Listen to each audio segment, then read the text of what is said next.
Alright, hello everyone. Sorry for making you wait.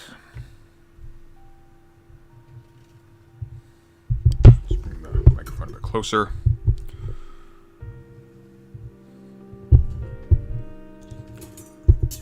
Alright, so, same as before, we're going through the list. We are doing everything. Every horrible little thing. So yesterday we took a gander briefly at Peter Boghossian. We'll be looking at it a bit more thoroughly today. Now he's an interesting case because his significance is not simply because he was quote-unquote squeezed out of academia because he was not towing the progressive line. In fact, as we saw yesterday, let me pull out my notebook actually. As we saw yesterday, he, like everyone else so far, resigned willfully. What is a little bit interesting about Boghossian as a particular case is that he seems to have resigned more as a stunt.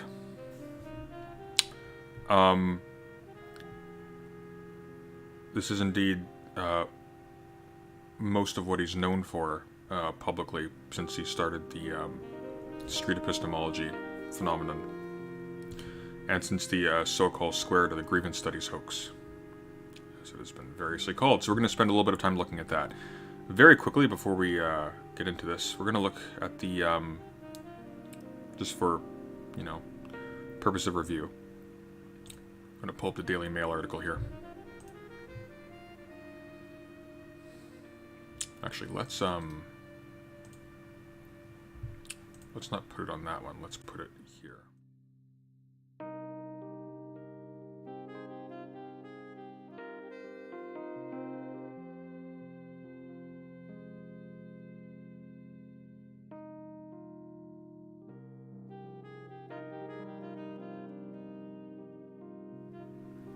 There we go. Hit the wrong button for a second, so I disappeared. So, we're gonna go. There we go. See, oh, can I make myself to scale with him? Ah! Where is your god now? Okay. So once again, oh god damn it, what is this? Oh, this stupid thing, okay. Yeah, this website is the absolute worst. But yeah, so now it's a Woke Factory video. It's outpouring of support. God damn it. Oh my god. Okay. Anyways, long story short, it says at the top that you can't see because it's cut like that for some reason. Now it's a Woke Factory video. It's outpouring of support for a Portland State professor who resigned in protest at the university's intolerance of divergent beliefs as he questions why no liberal media outlets have asked for an interview. Anyways. You get the gist. So to start, we're going to look at the so-called squared thing itself.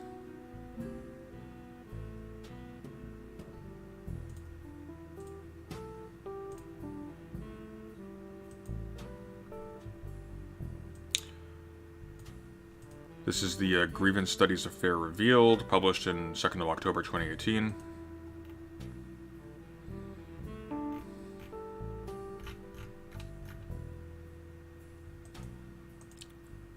Let's begin. Okay. Is the light okay in here? Yeah. I just read my email. We have our first win. The dog park paper has been accepted. They don't know. We're about to tell them. Gotta read you something. Dear Dr. Helen Wilson, I have now closely considered the revisions of your manuscript, Dog Park, and will recommend its publication in Gender, Place, and Culture. You have done very good work to address the issues reviewers raised and have clarified your arguments. Thank you for your contribution to Gender, Place, and Culture, and I hope to be seeing your manuscript in print. Yours truly, PhD, Managing Editor, Gender, Place, and Culture. We have an accepted paper in the #1 feminist geography journal. Since approximately June of... The #1 feminist geography journal. I'm not sure what that means, to be honest. Can we, Series, if you're in the chat, can you pull something up for me on that? I've gone over these papers before.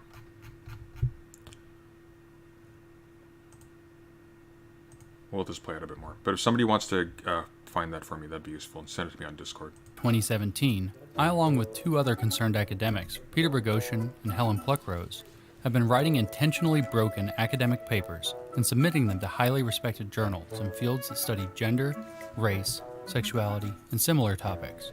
We did this to expose a political corruption that's taken hold of the university. By this point, several of these papers have been accepted in highly respected journals, and one that claims that dog humping incidents can be taken as evidence of rape culture has been officially honored as excellent scholarship. I'm not going to lie to you, we had a lot of fun with this project. The reviewers are worried that we didn't respect the dog's privacy. That's the concern. We respected the channel. But don't let that lead you to believe that we're not addressing a serious problem. If you have a few minutes, I'll try to explain. To be clear up front, we think studying topics like gender, race, and sexuality is worthwhile, and getting it right is extremely important. The problem is how these topics are being studied right now. A culture has developed in which only certain conclusions are allowed, like those that make whiteness and masculinity problematic. The fields we're concerned about put social grievances ahead of objective truth. So as a simple summary, we call the problem grievance studies. To test the depth of this problem, my collaborators and I dedicated ourselves to a 1 to 2 year secret project targeting top grievance studies journals with an agreement to publicly release our findings no matter what the outcome. We started officially on August 16, 2017, and by Thanksgiving we were in trouble. We had begun ambitiously and mostly stupidly. Our first papers were really only suited to test the hypothesis that we could penetrate their leading journals with poorly researched hoax papers. That wasn't the case, and we were wrong for thinking we might be able to. So by late November, it looked like all we'd accomplish is ruining our reputations. If this doesn't achieve anything, it would actually frighten me. We needed to change our approach, so we walked back from the hoaxing and began to engage with the existing scholarship in these fields more deeply. This led us to learn a lot more about the inner workings of grievance studies. The best I can tap into is that there's this kind of like religious architecture in their mind where privilege is. So these stupid fuckers tried to send in badly researched papers, got rejected, and I thought, okay, we'll fool them by actually seriously engaging with their topics and use subject matter that we believe our audiences will reflexively find stupid and funny. And that's it. That's the whole thing. Like, so much of this is just leaning on their audiences just despising the subject matter or despising the approach. Like, it's absolutely idiotic. And it is just a fraud. Like, it doesn't prove anything. I think they had a total of like 13 papers in wildly different topics. Roughly half were accepted. And some of the ones that were accepted were fine. And the only thing, like the fat fitness one, sumo wrestlers, like there's actually a perfectly valid argument in there, and the only reason why this is taken as the hoax succeeding is because they expect their audience to find, or they expect a large audience or a large readership to find the notion of that silly because they haven't thought about it.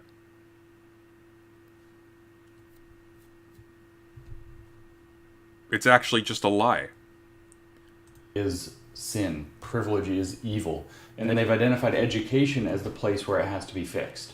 So you can come up with these really nasty arguments like, well, let's put white kids in chains on the floor at school as an educational opportunity. And if you frame it in terms of overcoming privilege, and then you frame their resistance, that they won't want this to happen to them, that they would complain about this. If you frame that in terms of, oh, they only complain about that because they're privileged and they can't handle it because their privilege made them weak, then it's right in. Papers started getting... So were the papers semi-well put? Some of them were actually quite well put. The fat fitness one, that was well put. That was actually a decent article. I remember going through the dog park one, and that one wasn't actually that bad either. I'll have to review them at some point, but...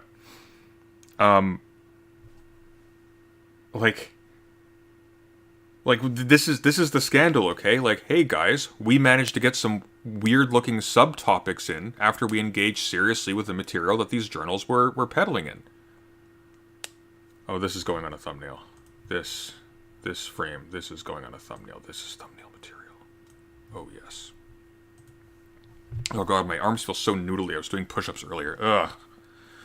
That was a mistake.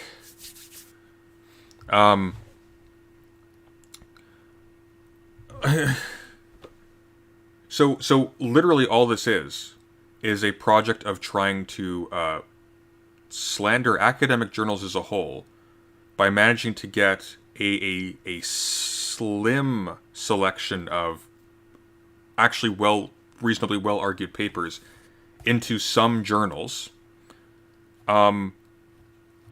and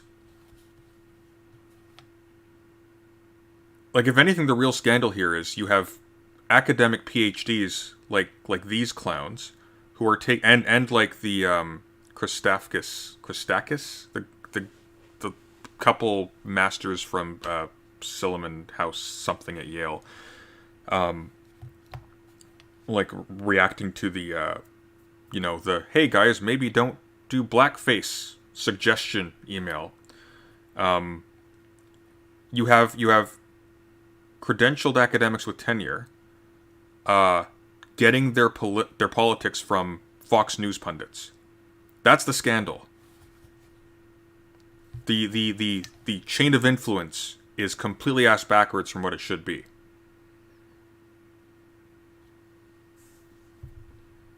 You've got to be me that this happened.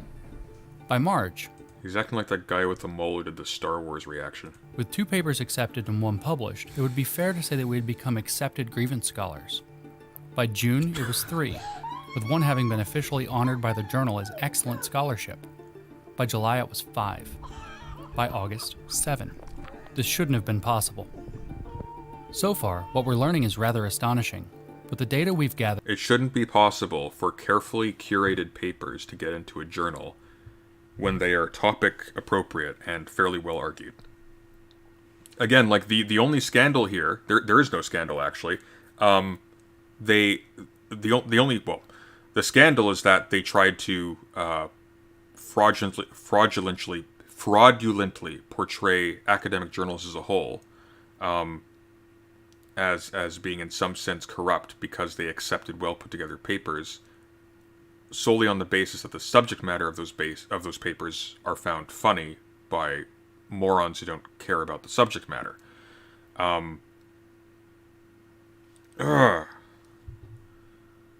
require more analysis to fully comprehend. What appears beyond dispute is that making absurd and horrible ideas sufficiently politically fashionable can get them validated at the highest levels of academic grievance studies. We rewrote a section of my Grievance studies isn't a fucking discipline. The reason why things like whiteness and privilege, etc., are common subjects of study is because they exist either structurally or ideologically or both, depending on what you mean by these things. Like that's why they're an important part of the analysis of modern society with its history and its like structural reliance on colonial inventions and things of that sort. It's not complicated. Mein Kampf as intersectional feminism, and this journal has accepted it. Social work. This is deeply concerning, because the work of grievance scholars goes on to be taught in classes, to design educational curricula, to be taken up by activists, to influence how media is produced, and to You notice that, by the way? Taken up by activists. What are they showing? What are they showing? Like, look, there's like, to be taken up by activists, what is the content here? There's no content. It's just, oh look, it's a person being led away by police. For what? Why? Where? When? There's nothing. It's just like you want to associate activists with, I guess. There's nothing here. There's no information.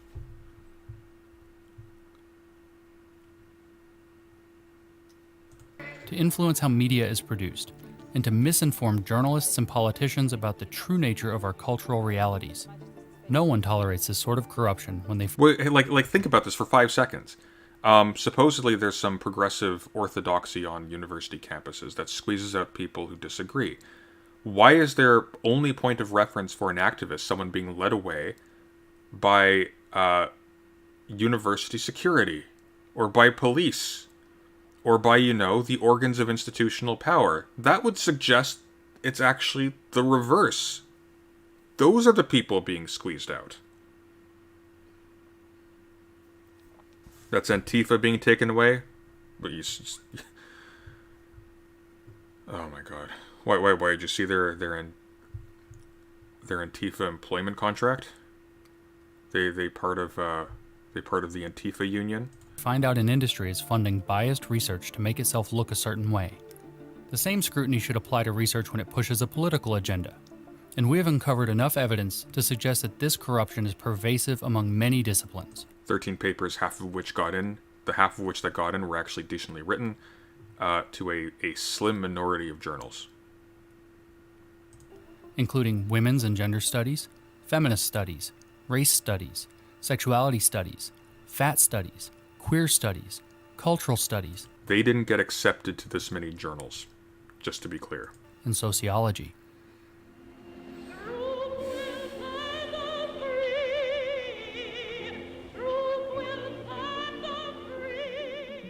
I don't get You it. may be thinking that the work done in these fields must be good, because it seems to continue the noble work of the civil rights movements. Well, after having spent a year immersed in it and becoming recognized as experts in it, we have to disagree. Grievance Studies does not continue the work of the civil rights movements. It corrupts it, and it trades upon their good names to keep pushing a kind of social snake oil onto a public that keeps getting sicker. Progress is easier without Grievance Studies. My collaborators and I are left-wing academics who can now say with confidence, these You're not left-wing academics. You're not left-wing academics. You're stupid liberal grifters. That's not left-wing. This has to be like the most stupid philosophy professor I've ever seen. Like stupid, actually stupid. 10 years as an assistant professor. This is the level he's operating at. Like shit new atheist pundits. That's what that gets you. people don't speak for us.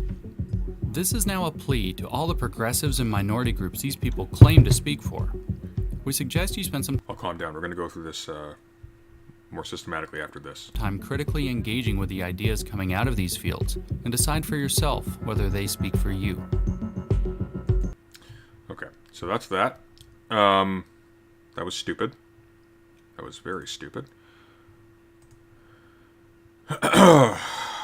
So,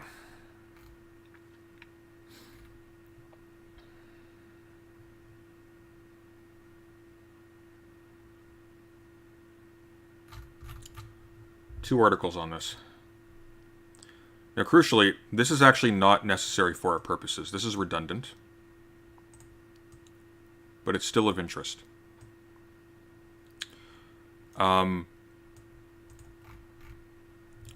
And the reason why it's of interest is because while the fact that Boghossian resigned willfully was able to do this stuff and retain his position,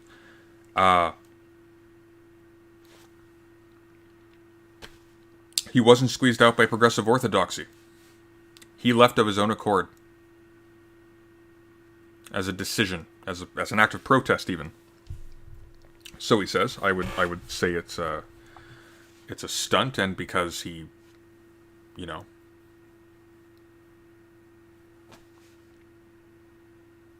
saw greener pastures in the Fox News type grifting sphere. But this is interesting though, because this is a massive attempt to frame academia as having such a progressive orthodoxy. And it fails really categorically. The methodology is garbage. But it's still interesting to go through it. Because this will probably be brought up at some point. Not by Destiny, because I think Destiny is to his credit, like very much equally repelled by this, but... So this is what the Grievance Studies Hoax means. Who's this by? Who's the author?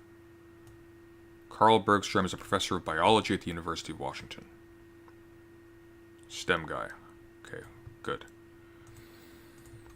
Over the summer, the Wall Street Journal's Killian K. Melchior became suspicious of a bizarre-sounding academic journal article, Human Reactions to Rape Culture and Queer Performativity at Urban Dog Parks in Portland, Oregon, published in the journal Gender, Place, and Culture. She started investigating and discovered that the article's author, Helen Wilson, did not exist. The article was part of an elaborate hoax cooked up by Helen Pluckrose, the editor of the online magazine Aereo, James A. Lindsay, a PhD in math, and Peter Boghossian, an assistant professor of philosophy at Portland State University. So-called Squared, Yasha Monk called it, and the label stuck.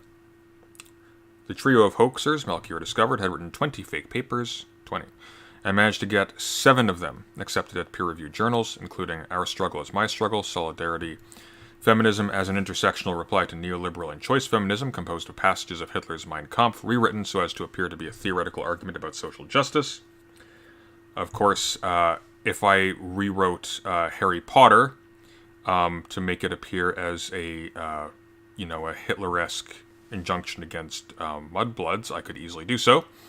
As the hoaxers explained in Aereo, they targeted fields they pejoratively dubbed grievance studies, gender studies, masculinity studies, queer studies, sexuality studies, psychoanalysis, critical race theory, critical whiteness theory, fat studies, sociology, and educational philosophy, which they consider peculiarly susceptible to fashionable nonsense. Does the hoax identify something uniquely rotten in gender and sexuality studies, or could it just as easily have targeted other fields? Is it a salutary correction or a reactionary hit job? And what does it portend for already imperiled fields? The Chronicle Review asked scholars from a variety of disciplines. Here are their responses. So, Yasha Monk, to hoax morally suspect fields like economics, one of the fake papers concocted by James Lindsay, Helen Pluckrose, and Peter Boghossian, and accepted for publication in Hypatia, argued, is morally righteous. To hoax morally righteous fields like gender studies, on the other hand, is morally suspect. This hilarious little piece of meta-textualism shows that the scholars behind they're making a comment about how people view it, not a statement about its morality. This little piece of meta-textualism shows that the scholars behind So-Called Squared are more conversant in postmodern discourse and more attuned to its lighter modes than some of their critics seem to assume. It also shows that they know their enemies well enough to predict their reactions with uncanny accuracy. Who the hell is this guy, Yasha Monk? What is most striking in the intense debate which this hoax has already occasioned is the sheer amount of tribal solidarity it has elicited among leftists and academics. Who the hell are leftists? Like, you need specificity here. You can't just say leftists. Like, who do you mean? Are you talking about Stalinists? Are you talking about liberals? They call themselves leftists, do they not? Virtually the whole debate has focused on the supposedly malign motives or the supposedly evident stupidity of the authors. I don't find these criticisms to be particularly persuasive.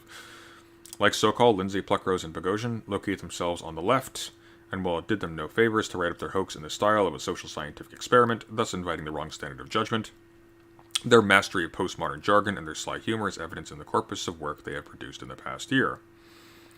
If you don't believe me, dear so-called squared critics, I beseech you to actually skim some of the papers. You may even, despite yourself, end up having a good chuckle. But what I found most striking and debased about this grand circling of the imperiled wagons is the ad hominem nature. This guy's an idiot. Let's see, is there a point to this? Okay, well, I'll just finish this one paragraph. But this grand circling of the imperiled wagons is the ad hominem nature of so many of the reactions. Let me concede, for the sake of argument, that the motives behind the hoaxes were nasty, that they provided succor to the anti-intellectual enemies of the Academy, that their hoax was by its very nature, or as Hypatia would have it, by its impermissible choice of target, immoral. What would follow from all this? Practically nothing, because after all, it is possible to glean valuable information from the immoral actions of evil people. And even if all the charges laid at the feet of Lindsay, Pluckrose, and Boghossian were true, they would have demonstrated a very worrying fact, unless their methodology was fraught, and it was only passable as what they tried to pass it as, because of a common prejudice against the subject matter. But I digress. Some of the leading journals in areas like gender studies have failed to distinguish between real scholarship and intellectually vacuous, as well as morally troubling bullshit. Or, for political reasons, Boghossian, Pluckrose, and Lindsay did real scholarship and then used cultural prejudices against the titles, subject matter, etc., in order to frame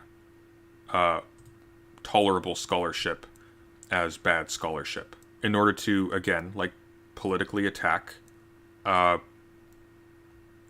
cultural bugbear for personal gain. Perhaps this does not mean that we should celebrate the perpetrators of the hoax as moral heroes. Perhaps it would have been possible to hoax other fields in similar ways. It is, by the way. We'll see more on that in a moment. And as the hoaxers themselves emphasize, there is no reason to conclude that all of academia is rotten, or that we shouldn't devote serious attention and resources to studying sex, gender, and race. But for all the caveats, one thing remains incontestable in my mind. Any academic who is not at least a little troubled by the ease with which the hoaxers pass satire off as wisdom has fallen foul to the same kind of motivated reasoning and naked partisanship that is currently engulfing the country as a whole. Yasha Monk's a lecturer on government at Harvard University. Lecturer on government. Oh, this guy's gonna be a fucking moron, isn't he? Someone find me a lecture by him. I want to tear that jackass apart at some point.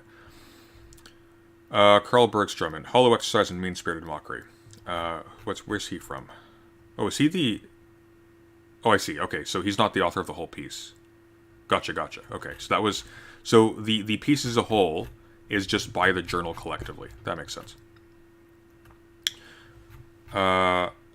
Professor of Biology. A hollow exercise in mean-spirited mockery. At the University of Washington, I teach a large undergraduate course entitled Calling Bullshit. We cover topics ranging from fake news to misleading statistics to the so-called replication crisis in science. So when the so-called squared hoax was announced, I was intrigued. But as I read the article and associated papers, my intrigue turned to dismay. Ethically, the project is indefensible. Numerous editors and dozens of unconsenting peer reviewers invested large amounts of time on bad faith submissions. The hoax, described by its architects as quote-unquote reflexive ethnography, appears to lack IRB approval. I'm drawing a blank. Someone remind me what IRB means. IRB approval for ethnographic work with human subjects. 2 of the 4 published articles were based on fabricated data or field notes. The fraud was not immediately disclosed. This is straight-up academic misconduct. The worst thing, though, is that the project is uninformative. For self-styled critics of academia, the hoaxes appear woefully naive about how the system actually works. The entire force of their stunt lies in the fact they managed to get several satirical papers published, but it makes no sense to judge the health of a field by looking at what an insincere author can get through peer review. Publishing a bad faith paper based on fraudulent data proves nothing more about the state of a research field than passing a bad check proves about the health of the financial system. Peer review is simply not designed to detect fraud. It doesn't need to be. Fraud is uncovered in due course, and severe professional consequences deter almost all such behavior. Nor is the peer review process designed to weed out every crazy idea. Given the self-correcting nature of scholarship, it is far better to let through a few bad ideas than to publish only those that are so self-evident as to be without controversy. By the way, giving credence to the notion that there isn't a hegemonic orthodoxy in academia of this kind at all. Precisely because they allow things that appear silly, provided they are argued in an interesting and coherent way, and appear to be doing novel research, and are like topic appropriate, etc., etc. So the dog park thing. Oh, that sounds so silly. The fat fitness thing. Oh, that sounds so silly. Lots of very fruitful avenues of inquiry would have been permanently foreclosed to us if we had this attitude about everything. It sounds silly, therefore it's stupid? No. The purpose of peer review is first and foremost to improve manuscripts. A skilled referee approaches a paper with a constructive touch, not a censorious one. This is true, by the way. When you submit a paper, they will typically, unless it's like actual garbage, they'll typically send it back with suggested edits. You will do the corrections within a certain time frame. You'll send it back. They'll review it again. That may take place multiple times, and then it will be published. In places, the language of the hoax articles appears as obvious parody. In other places, the papers present outlandish suggestions. Fine. It's not a peer reviewer's job to protect authors from their own willful stupidity. Basic logical or mathematical mistakes must be fixed, of course, but when an interesting manuscript takes what I consider an intellectual wrong turn, I point this out and explain my reasons. Yet I explicitly permit the authors to take or leave my suggestions. It is not my job to dictate what paths of inquiry they may explore. This is crucial. Attacking a field with satirical nonsense is ineffectual and just plain lazy. If a field is intellectually vacuous, it is so because its central papers and most exciting conclusions are unjustified or even absurd. To effectively criticize a field, one must engage with its central tenets, its core assumptions, accepted methods, and its primary conclusions, and then one must show where these are mistaken, incoherent, or preposterous. Sadly, the hoaxers chose a different path. They didn't do any of this. They may have created a media splash, but their stunt is a hollow exercise in mean-spirited mockery rather than a substantive critique of the field. That is well put. How many more of these are there? I don't want to kill my voice when we're only a few minutes in.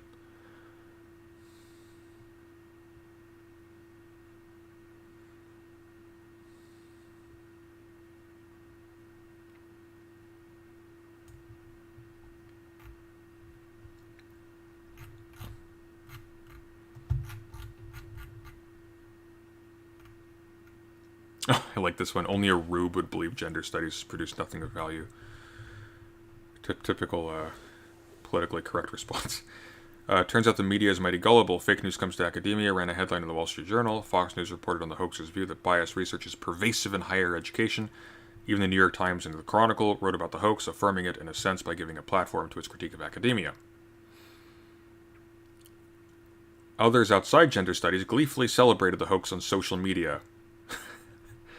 Steven Pinker tweeted, "Is there any idea so outlandish that it won't be published in a critical poem identity theory journal?" Steven Pinker. Oh dear God. When Steven Pinker is endorsing you, you've done something wrong. Yasha Monk described the hoax as hilarious and delightful. These are not the words we would use to describe a political project that calls gender studies a political corruption, pushing a social snake oil onto a public that keeps getting sicker and sicker.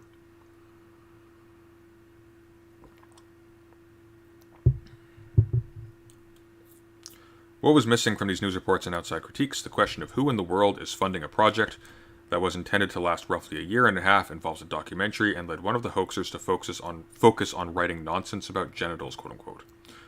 Have the hoaxers cooked their data? Have they failed to reveal all the rejections they received? Journalists should not assume people who are professional manipulators would be honest. That's an interesting question. Finally, even a cursory reading of the hoaxers' work shows that much of what they're claiming as proof doesn't in fact implicate the field in anything but collegiality. Their claim that their article on the pedagogy of chaining white students received positive feedback, that's just untrue. It was rejected. Really? Was that a claim they made? I want substantiation on that. If they claimed that, positive feedback. Oh, that's Weasley. They may have received edits. Like, there may have been, like, a portion where they went, like, okay, this is bad, this is bad. Okay, yeah, this makes sense. This is bad, this is bad, this is bad. And technically you could say, oh, there's positive feedback. But it was rejected, and it was a bad paper. Perhaps the reviewers were simply trying to be helpful. Exactly. That point gets lost in the media coverage and academic trolling from outside the field. This Grievance studies hoax belongs in a larger political and historical context. Feminist and gender studies are under attack in Hungary, Russia, and right here in the US. By the way, while you will see suggestions, for example, from very ill-advised individual scholars and activists on occasion, to the effect of, like, we should not read so many old dead white men, you do not see so much of the we need to ban gender studies or critical race theory or stuff like that from the academy. This must not be taught or discussed. You don't see stuff like that. That's from the other side. That's from people like this. Did you see Pinker's latest tweets about Ukraine? It was so embarrassing. No, send me a link. I try to limit my intake of Pinker for the sake of my emotional well-being. As scholars working in the field, we should know our own program was attacked by the right for quote-unquote causing riots when Charles Murray came to give a talk on campus, which was untrue. This allegation was then used to bring a broader attack on the field, demanding it be shut down. Many of us in the field received death threats, rape threats, and calls for a non-existence. The so-called squared attack sits squarely within this larger assault, whatever the hoaxers profess of their political views or goals. One of the trio has written that, quote, feminism has lost its way and should not have public respectability. Instead of celebrating the hoax, the first thing journalists and outside commentators should have done was to put this into a larger context of attacks and the deep but often anonymous money behind them.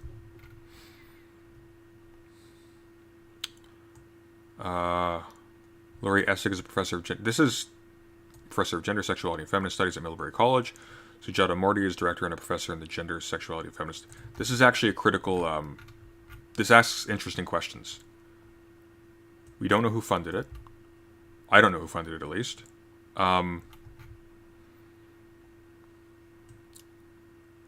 Even a cursory reading of the hoax's work showed that much of what they're claiming as proof doesn't, in fact, implicate the field in anything but collegiality. They're claiming their article on the pedagogy of chaining white students received positive feedback. That's just untrue. It was rejected. All right, let's find out. Here it is.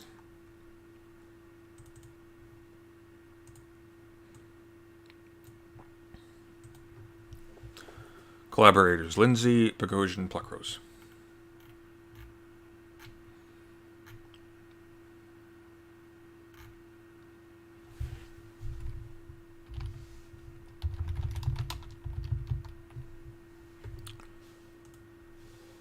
Summary: this is our most appalling paper.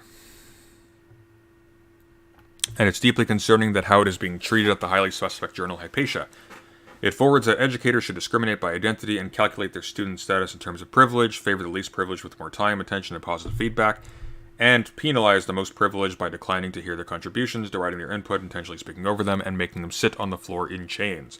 Framed as educational opportunities, we termed experiential reparations.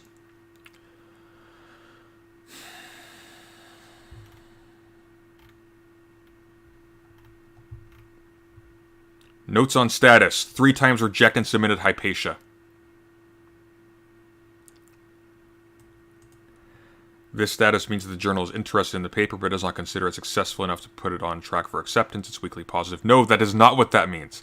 3 times reject and resubmit does not mean anything, actually. It doesn't mean anything. Nothing at all.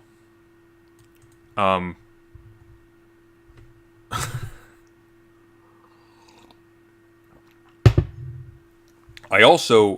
here we go. Let's go... Okay. This is a solid essay that with revision will make a strong contribution to the growing literature on addressing epistemic injustice in the classroom. The focus on the progressive stack is interesting yet focused, and it is great the author is trying to suggest some specific approaches.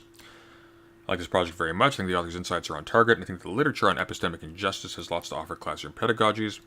I encourage the author to continue working on this project. This is a worthwhile and interesting project. The essay is just not ready yet.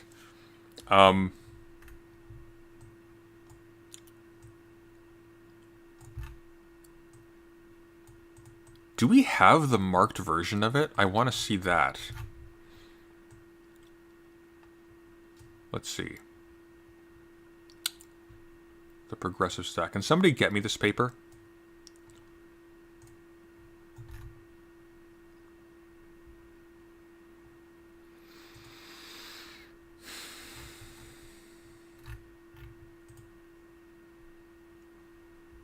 I want to see the paper, and if they have the full recommendations, that's what I want to see.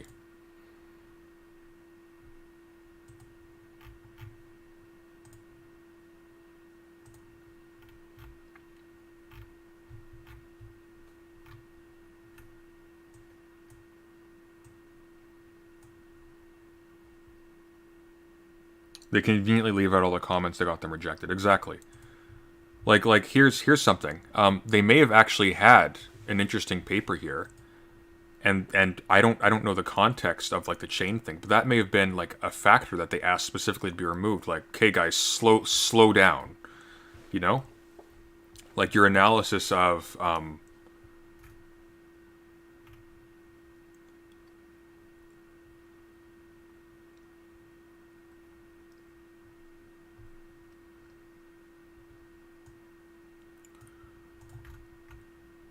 Okay, let's read this. So note this paper insists that the most privileged students shouldn't be allowed to speak in class at all and should just listen and learn in silence throughout the term.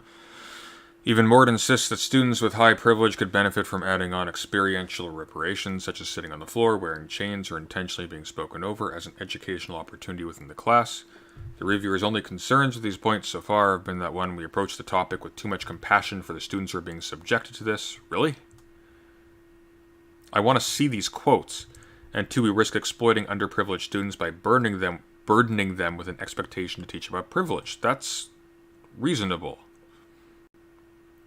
If there's a practical element to what they were suggesting, that's a reasonable conclusion. To correct for this, the reviewers urged us to make sure we avoid recentering the needs of the privileged. They asked us to incorporate Megan Bowler's approach called pedagogy of discomfort, and Barbara Applebaum's insistence that the privileged learn from this discomfort rather than... Okay, is it possible that what they were actually saying is like, okay, you're on an interesting track here.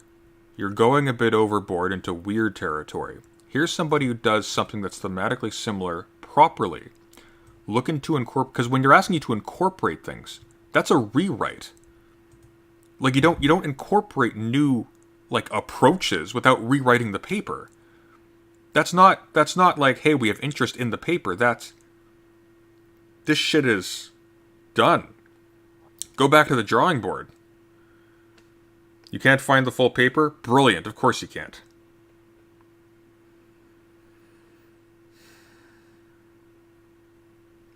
Yeah, so we've got like no information here. All we know is that it was rejected 3 times. Rejected.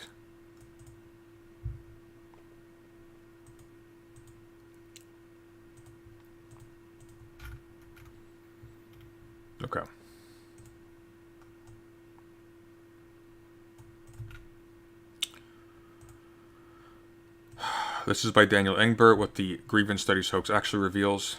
The headline-grabbing prank is more to do with gender than with academia.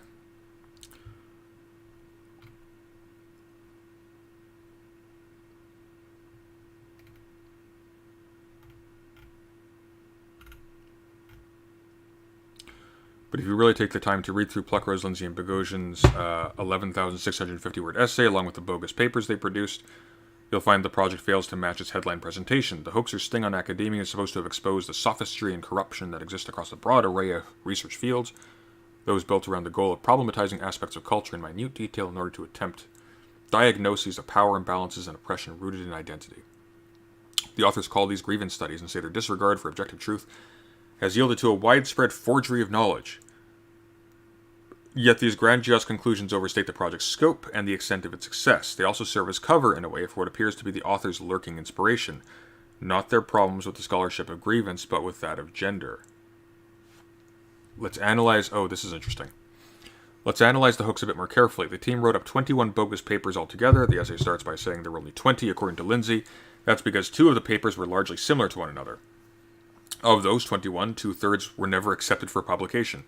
The Aereo essay dwells on several papers that had been rejected outright, including one suggesting that white students should be enchained for the sake of pedagogy, and another, is it pedagogy or pedagogy? It's pedagogy, right? And another proposing that self-pleasure could be a form of violence against women. They take it as a sign of intellectual decay that such papers manage to elicit respectful feedback from reviewers, even short of publication.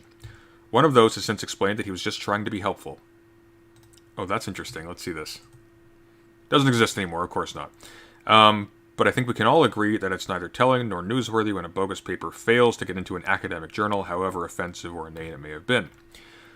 What about the 7 papers that were accepted for publication? One was a collection of poetry for a journal called Poetry Therapy. Let's be clear, this was bad poetry. Love is my name and yours a sweet death. Oh my god. But I'm not sure its acceptance sustains the claim that entire fields of academic inquiry have been infiltrated by social constructivism and a lack of scientific rigor. And social constructivism, by the way, does not represent a lack of rigor. It actually takes a fairly critical level of analysis to do right. Another 3 plants were scholarly essays. 2 were boring and confusing. I think it's fair to call them dreck. That dreck got published in academic journals, a fact worth noting to be sure.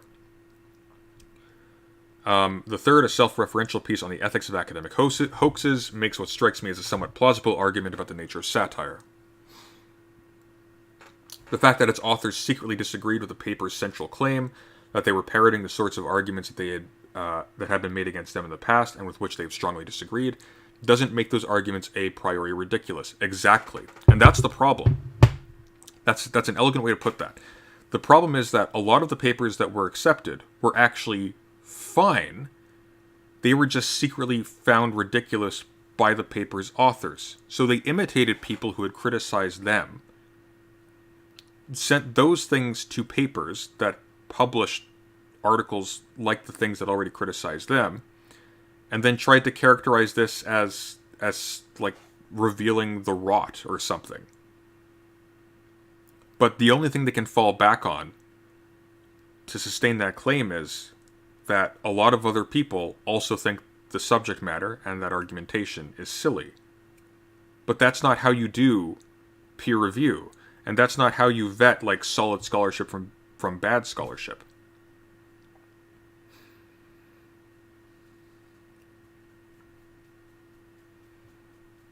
What's this? Oh, so the rejected papers weren't published.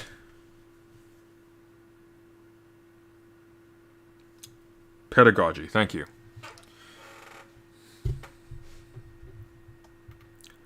That leaves us with 3 more examples of the hoax. These were touted as the most revealing ones, the headline grabbers, the real slam dunks, the dog rape paper, the dildo paper, the breasturant research.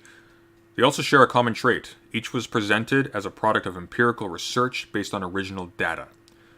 The dog rape study is supposed to have resulted from nearly 1,000 hours of observation at 3 dog parks in southeast Portland.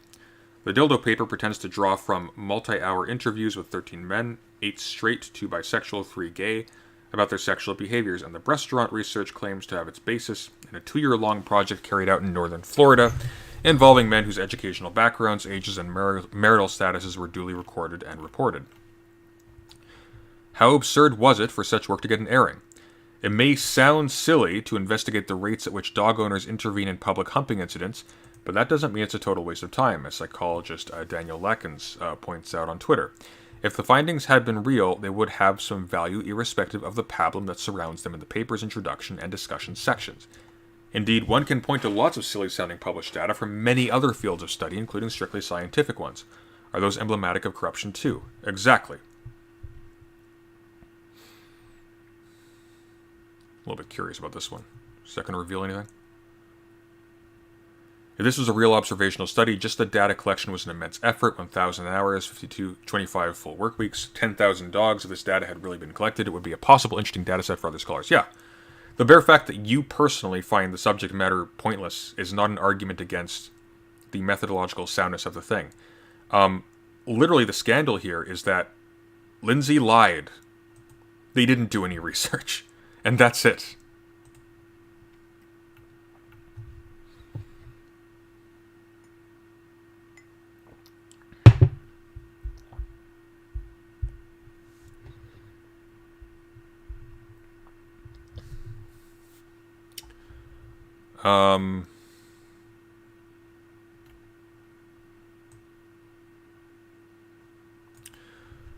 Alright, so even if we push the made-up papers to the side, these results are still quite grave. 25% of bullshit papers made their way through peer review, but what exactly does it prove? It would be nice to know how often counterfeit research makes its way into the journals of adjacent fields, e.g. ones that touch on race, gender, and sexuality, but are uncorrupted by radical constructivism and political agendas.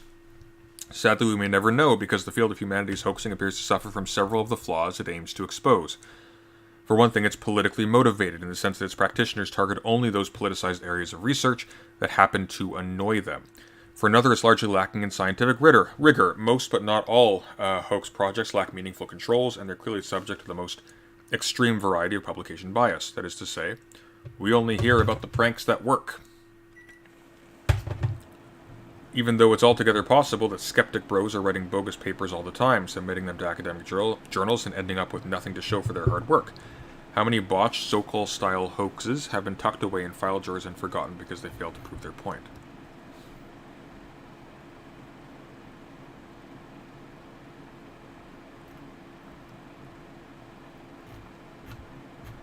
We get the gist.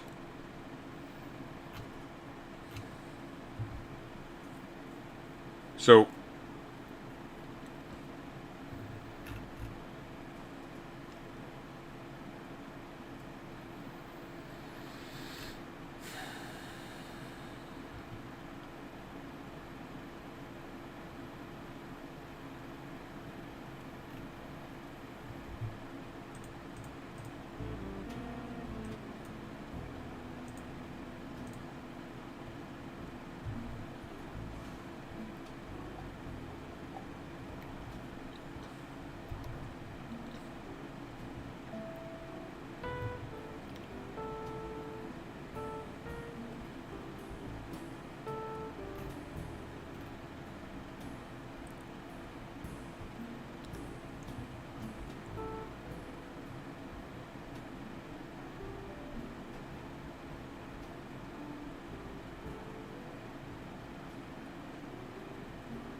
we get the idea.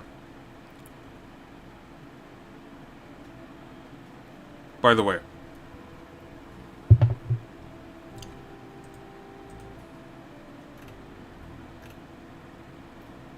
this one made me mad for a very particular reason. I'm going to emphasize this one. A lot of the people who are commenting on this don't really get how bad it actually is. I'm going to demonstrate. And I'm going to make a class on the philosophy of images in scientific literature pay off finally.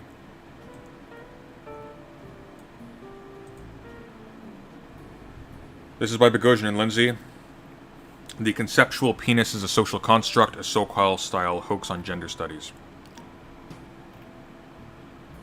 The androcentric scientific and meta-scientific evidence that the penis is the male reproductive organ is considered overwhelming and largely uncontroversial.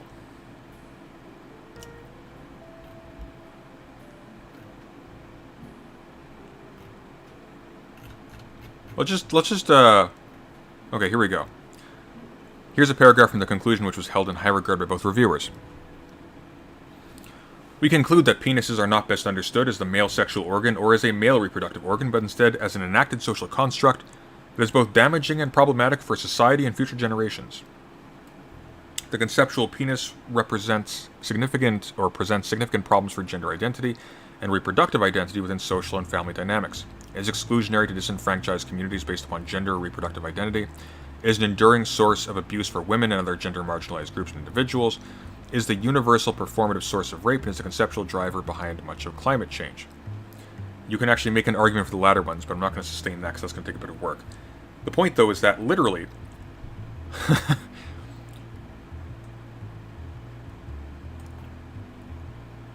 Well, let's see how they defend it quickly, and then I'll say.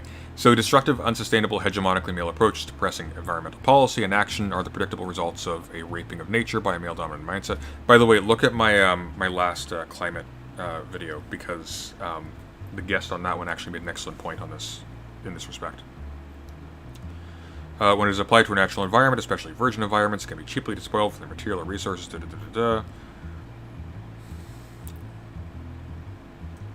Toxic hypermasculinity derives significance directly from the conceptual penis. So, like, literally, all this relies upon is,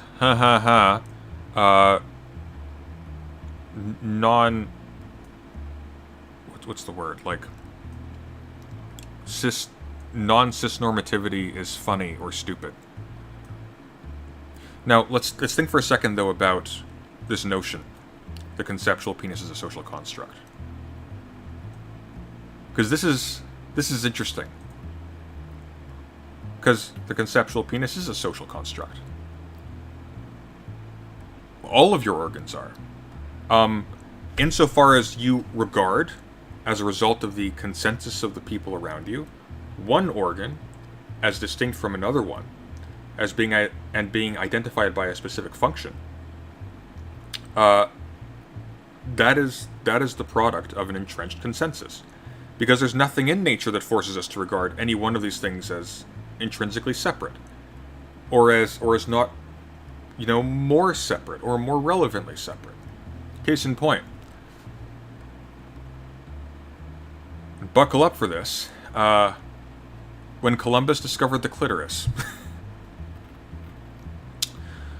Renaissance men could barely keep up with the exciting discoveries of their era, not least in the field of anatomy. 60 years after Christopher Columbus set off for the New World, another Italian by the name of Rinaldus Columbus, no relation, announced to his spellbound colleagues that he had finally discovered, quote, the seat of a woman's delight, unquote. A lecturer in surgery at Padua University, let me center this for you.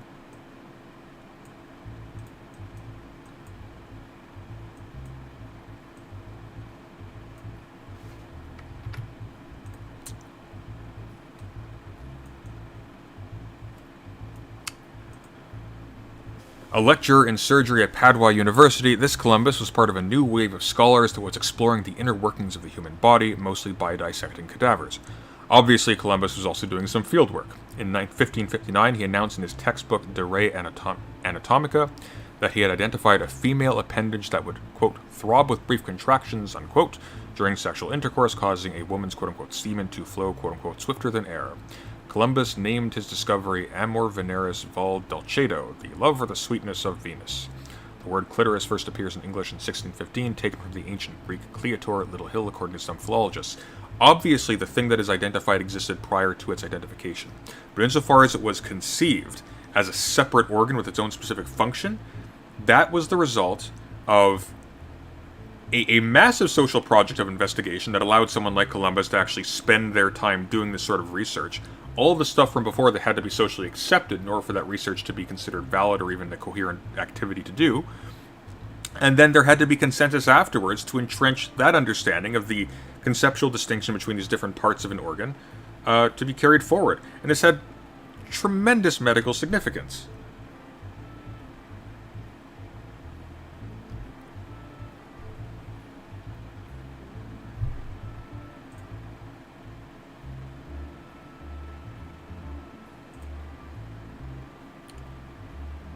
So, long story short,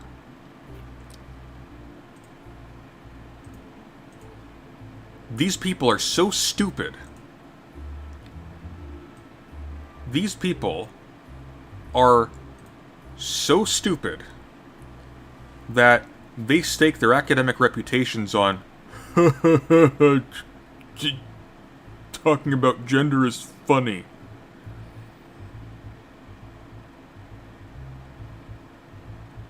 Stupid.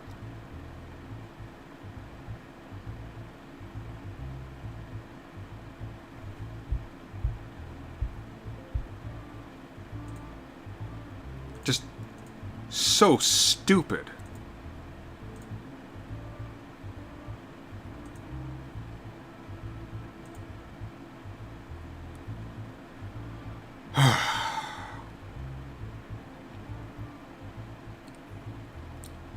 So here's the truth of the matter, right?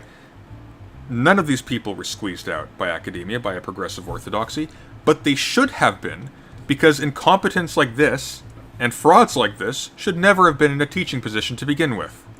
That's the scandal here.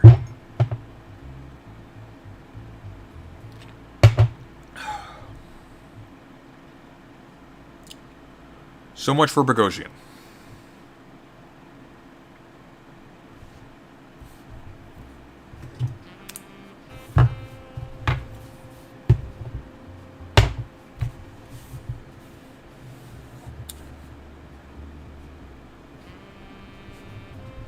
Fraudulent, politically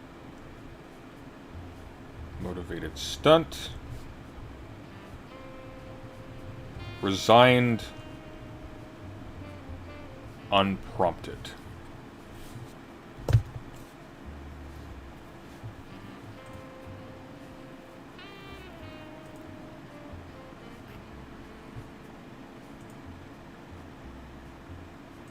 We'll interrogate this more in future if there's any call for it.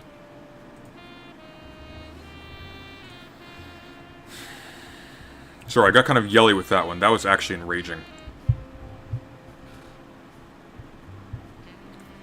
That's an affront. That's actually an affront against our ability to do science in any of these areas. Have you read through any of the papers fully? I read through them like months ago, and before that when this was all fresh. I think I have a stream on this channel where I do so. I can't recall which one it was. It was a while ago, though. But I read through some of them, and the argumentation was actually sound. The only reason why they're able to characterize them as a scandal is because they secretly found the projects they were fraudulently embarking on in them, they pretended to be embarking on in them, they found them inherently silly. But that doesn't matter.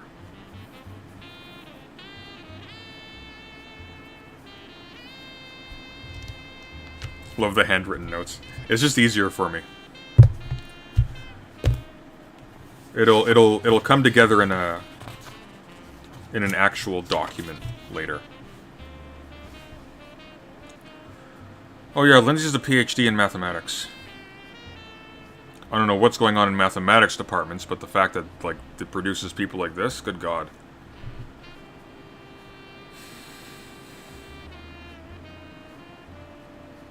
Okay.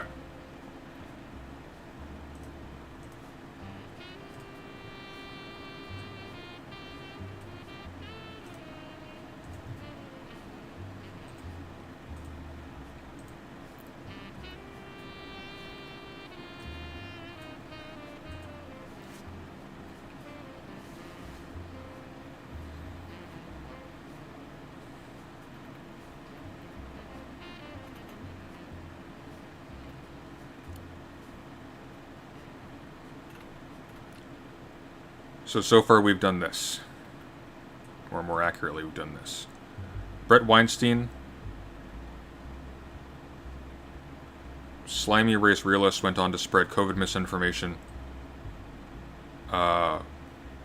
Made heavily racially charged comments to a very benign, very reasonable suggestion. No, sorry, I'm thinking of the Christakises. No, like, made racially charged comments. I was thinking of the Halloween one, but he also did this. Made heavily racially charged comments to a organizer. Confronted students. produced no evidence of being under risk, resigned of his own volition as part of a lawsuit, which they settled, and he got $500,000 for it. The university admitted no wrongdoing, and it was repeated that his job was not under threat by the university president. Tenured professor. He was safe. Nothing ever happened to him. He was protected by the institution. His contention was with a tiny little group on the university campus. Tiny.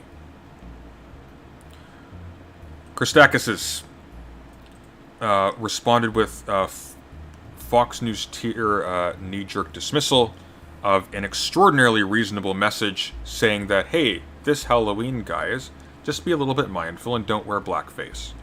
We're not going to do anything if you do because we don't have the power to do so. This is literally just a suggestion, you know. Try not to make this environment where people have to work and live miserable for the people around you. Resigned. No, actually didn't resign, sorry. They resigned their teaching duties for the sake of full-time research. Bogosian, big media stunt, resigned as an additional stunt. Citing that people didn't want to talk to him. You're an idiot, Peter. Nobody wants to talk to you because you're boring. And you're dishonest. Like this was that stunt was fraudulent in every way. The way they published the results was fraudulent. The adventure itself was fraudulent. Everything about it was academically worthless and in bad faith. Now we go into more obscure territory. Ilya Shapiro resigns from Georgetown Law after being investigated for posting a tweet before he was hired, which criticized Biden wanting a black woman for Supreme Court. Kinda spicy tweet. He says Georgetown no longer allows for opposing. Jesus Christ. Okay.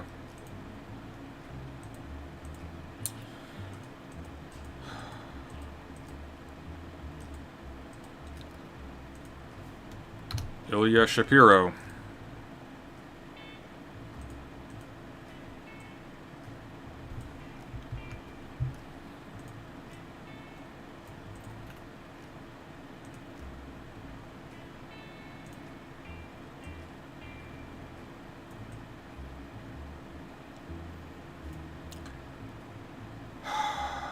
Ilya Shapiro had been on paid administrative leave, was cleared to rejoin the faculty Thursday. Days after a Georgetown University law administrator... Here, let me write this down. Ilya Shapiro, Georgetown University.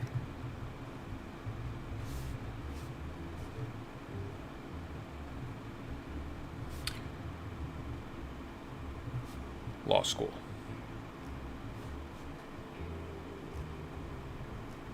Law School Center for the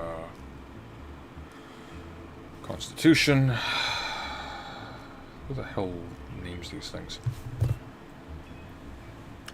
Ilya Shapiro, who was hired to lead the Law School Center for the Constitution starting in February, said Monday in a resignation letter that remaining at the university has become untenable. He accused law school officials of creating a hostile environment for him because of his political views. Shortly before his start date, Shapiro came under fire for tweets. What is this?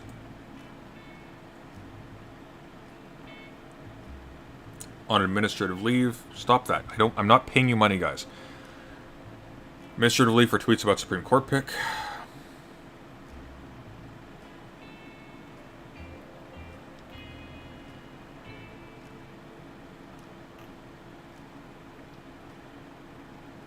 Can I see the tweets, please? Here we go.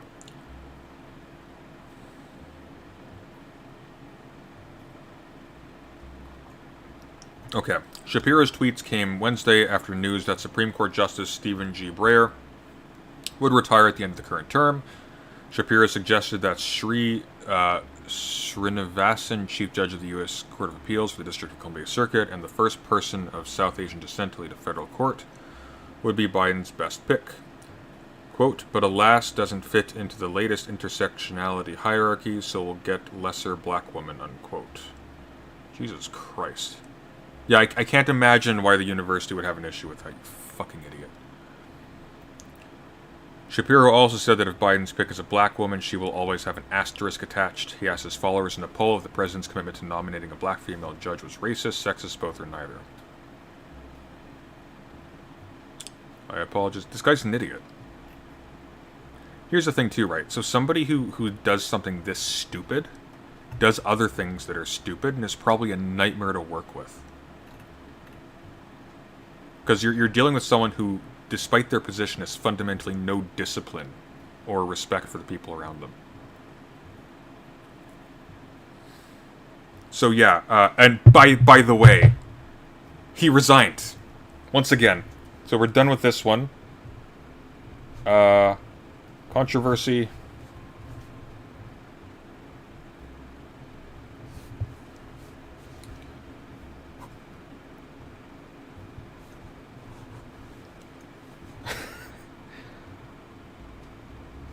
Racist tweets. Unambiguous. Resigned. Unprompted. Done with that one.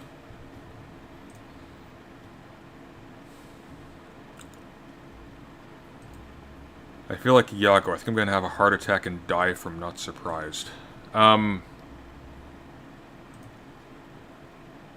Gordon Klein. You read about him before. He was asked to favorably treat. CBS reports only exam postponement. But what? Oh, sorry. He was asked to favorably treat black students in the wake of George Floyd killing. UCLA suspended him for his sarcastic reply.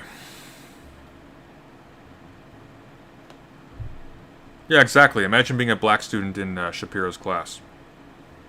A lesser black woman, that's what he said.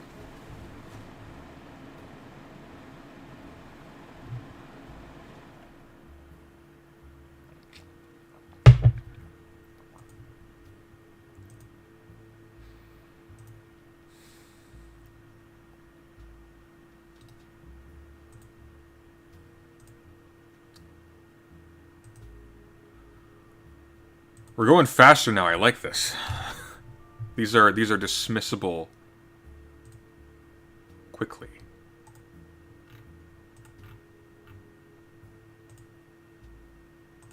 That's interesting.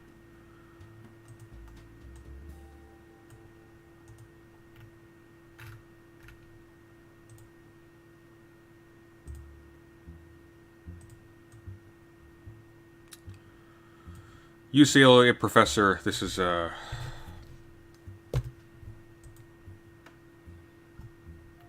Gordon Klein.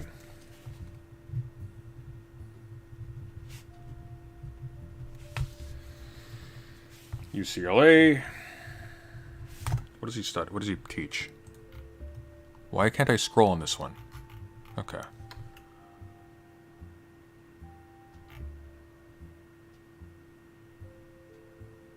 Whatever. Okay. So, a longtime UCLA professor has been placed on leave after facing backlash over his response to a student's request to postpone the final exam for African American students, considering the impact of George Floyd's death.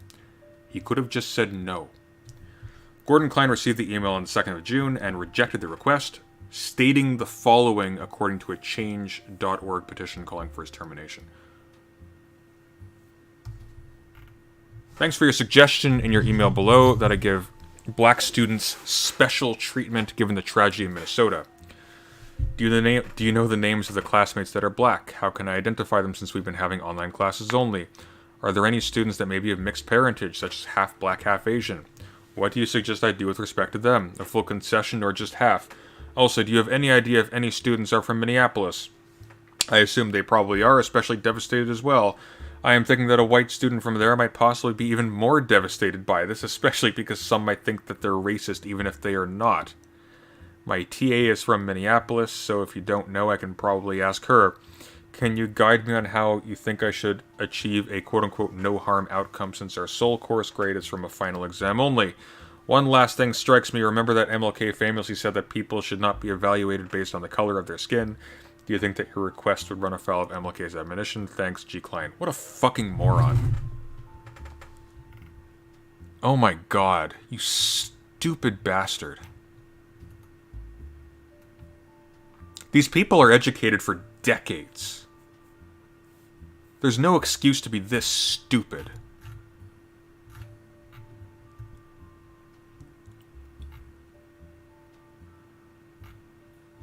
Dismissive controversy. Dismissive. Abusive reply to student email during national controversy / tragedy.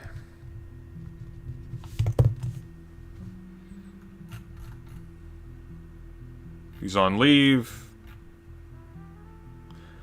The lecturer is on leave from campus. He's on leave. He's still employed. He's on leave until June 24th as school officials decide how to move forward. Okay, do we have like an update on this? Did something... This is from 2020.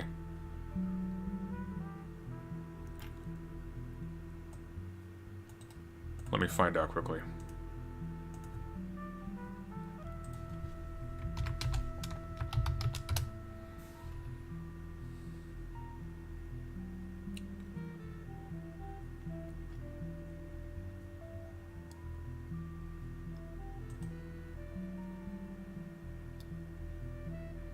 Okay, this is from this April of this year, so this should be reasonably recent.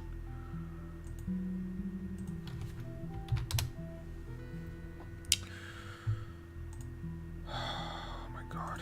I hate how these are all different sizes. It's so frustrating. I have to resize everything all the time.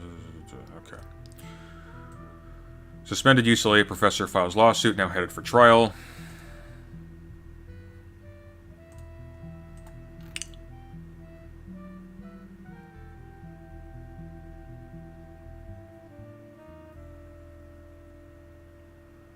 A California judge has rejected UCLA's attempt to get the case thrown out of court.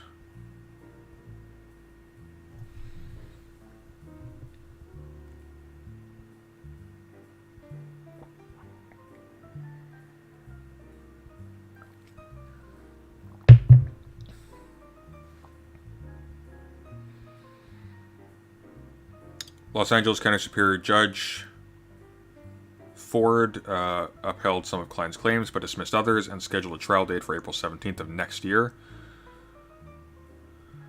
Ford ruled that Klein had provided sufficient facts that would support judgment in his favor on his claims of breach of contract, false light, and for negligent interference with prospective economic advantage by the UCLA dean who suspended him, dismissing other claims against the University of California Regents for negligent interference with prospective economic advantage, meaning costing him business opportunities, and illegal retaliation. Ford ruled that Klein had failed to establish a factual basis for these charges. Plaintiff failed to make a prima facie showing that these allegations would support a judgment in his favor. The illegal retaliation allegation concerned Klein's charge that the school retaliated against him for failing to give leniency to black students, which he contended would have violated California equal protection laws. Excuse me, sorry. But Judge Ford ruled that Klein has failed to provide any hard evidence for this. The judge was probably right. It wasn't the failure to give leniency that created the ruckus. It was the pungent manner in which Klein expressed his opposition that so enraged people. Because he dispensed with the platitudes and euphemisms that concern much questions about race these days and give a very searing and level-headed response to a student's inquiry.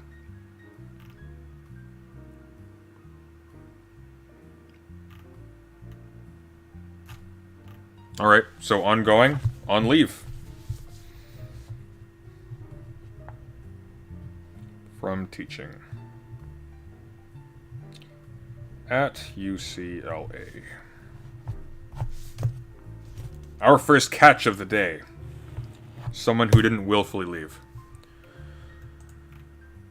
Klein's testy response led to an online petition demanding his firing for his extremely insensitive, dismissive, and woefully racist response to his students' request for empathy and compassion during a time of civil unrest. Which is fair, they're allowed to do so. As if, like, there aren't, like, things like record your liberal professors floating about.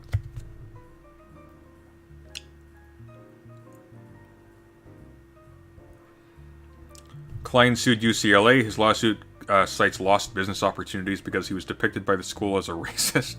Namely, his business as an expert witness dried up. No shit. I imagine it would. Can you imagine having, like, a dumbass like this advocating for? Good God.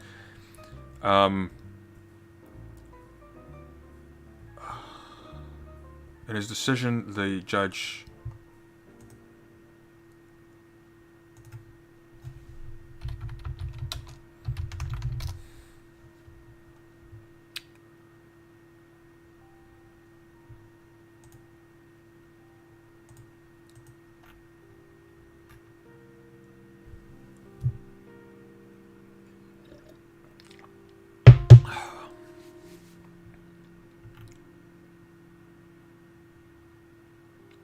Not advocating, that's not what an expert witness is, but you know what I mean. Like, it's like, no kidding. He looks like a fool.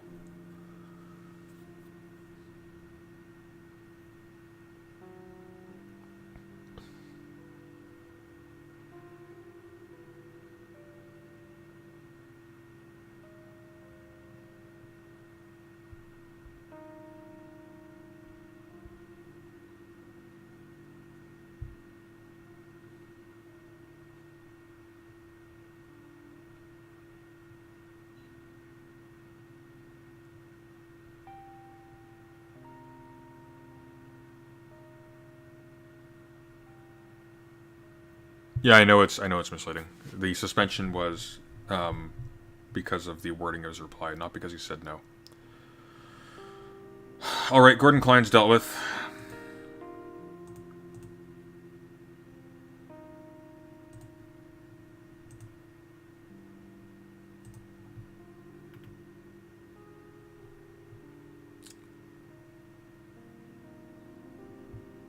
Additions.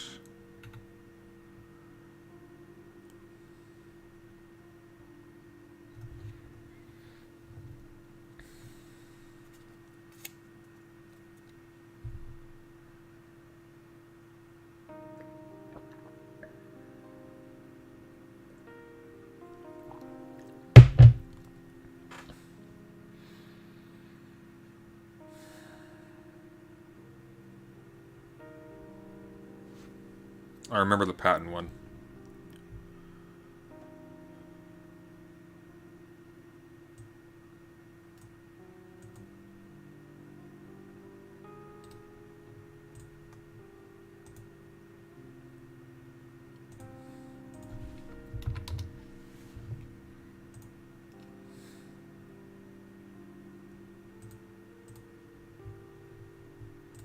No, I'm not paying you money, guys. Stop with the pop-ups. That doesn't work. It only makes me hate you. Okay. Professor suspended for saying a Chinese word that sounds like a racial slur in English. In a controversial decision, University of Southern California replaced a professor of business communication... with another instructor... Business communication, with another instructor in one of his classes for saying a Chinese word that sounds like an English slur.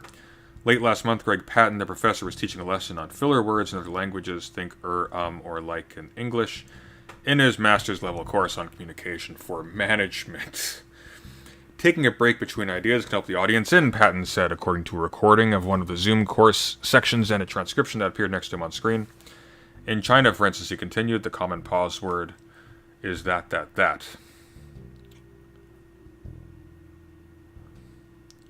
Do we have the Zoom recording? We must. Hang on. Let me see if I can't find that.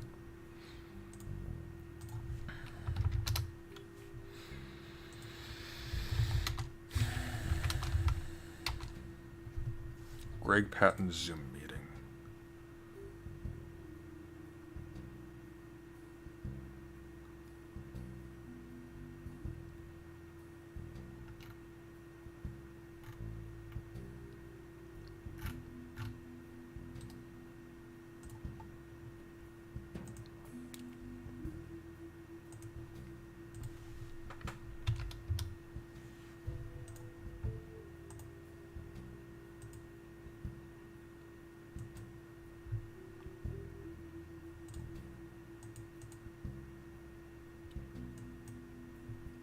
of discomfort with pauses.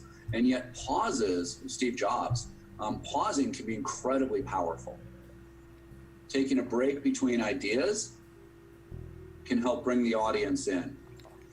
If you have a lot of or ers, and this is culturally specific, so based on your native language, like in China, the common word is that. So in China, it might be nega.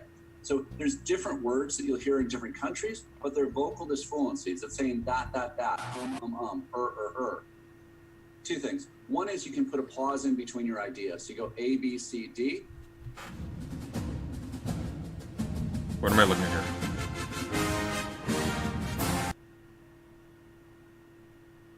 Is that where it ends?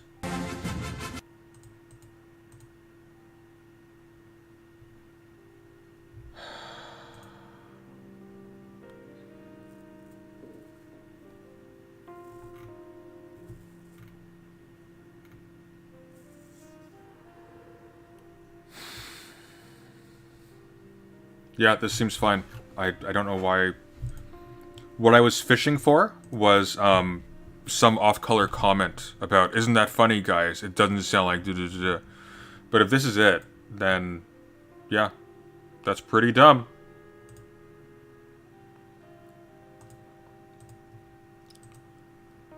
Pretty dumb. But like, to be clear though, this isn't failing to uphold progressive orthodoxy. This is an administrator having a knee-jerk reaction to something because they were stupid. I don't think not saying the N-word in a classroom is a specifically progressive stance, you know? Or norm. I'm fairly certain that most of the people that we've talked about would have an issue with that. So the problem is not progressive orthodoxy. The problem is a stupid administration on a hair trigger. So yeah, this guy wasn't treated fairly. Greg Patton, controversy.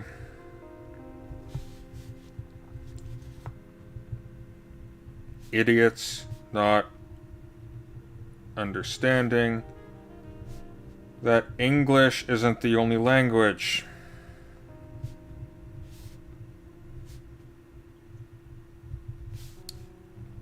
Suspended, not fired.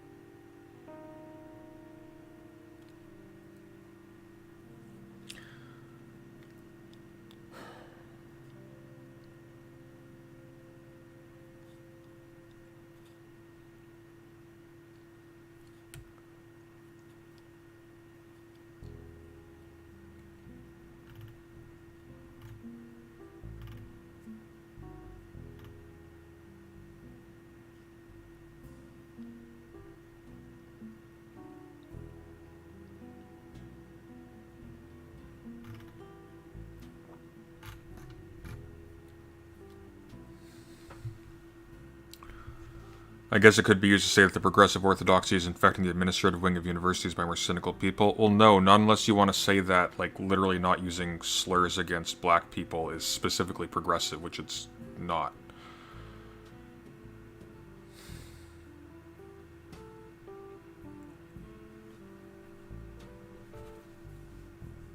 Like, where's the doxa here? It's not... You know? Like, this is an administration on a hair trigger because of stuff going on in the news and because of, like, you know, cultural norms around this. Like, what? They said this? Not thinking about it. And crucially, like, the people who make these decisions to suspend, they aren't academics. They aren't scholars, they aren't professors. They're admins. and they are almost never progressive. Especially at a business school, God no.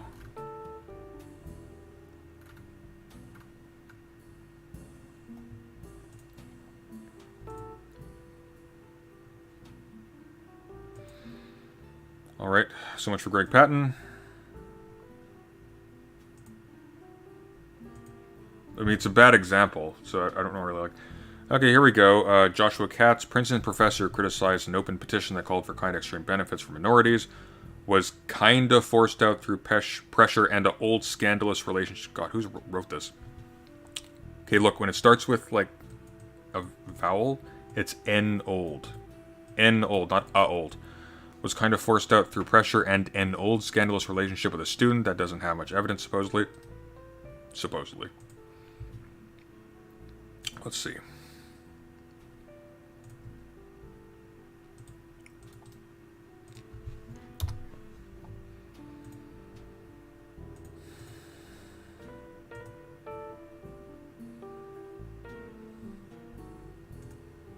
I survived cancellation at Princeton. What?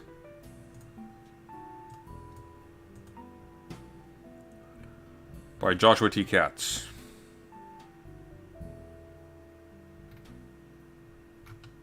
Alright then, keep your secrets. It was a close call, but I won't be investigated for criticizing a faculty open letter signed by hundreds. So nothing happened. Okay, great. Joshua Katz.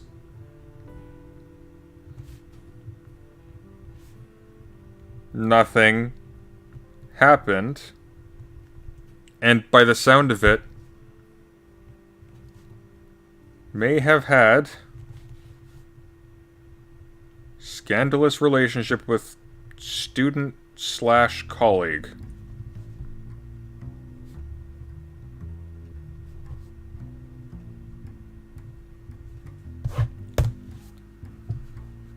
I really hate when people waste my time.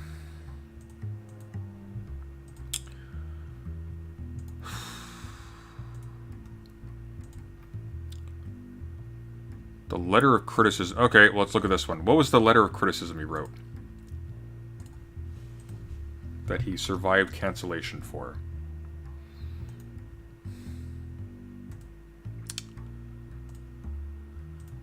A Declaration of Independence by a Princeton professor. How long is this direct? Oh my god. Okay, here we go. I'm gonna need therapy after this. In Congress on July 4th, 1776, came the unanimous Declaration of the 13 United States of America. Signed by 56 men, many of whom were considered national heroes just a few minutes ago. It opens with a long and elegant sentence whose first words every American child knows or used to. When in the course of human events in Princeton, New Jersey... The letter begins with the following blunt sentence. Anti-blackness is foundational to America. One important difference between the two documents might wrongly be dismissed as merely cosmetic. In 1776, there were United States, but there was not yet the United States. In these past 2 months, by contrast, at a time when we are increasingly ununited, black has become black while white remains white. What the hell is he talking about?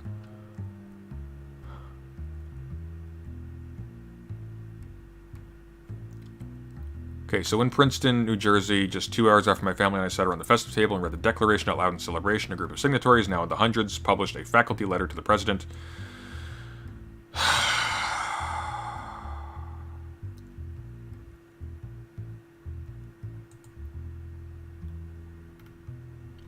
I am friends with many people who signed the Princeton letter, which requests and in some places demands a dizzying array of changes, and I support their right to speak as they see fit, but I am embarrassed for them. To judge from conversations with friends and all too much online scouting, there are 2 camps, those cheering them on and those who wouldn't dream of being associated with such a document. No one is in the middle. If you haven't yet read it, do so now. Be warned it is long. God damn it.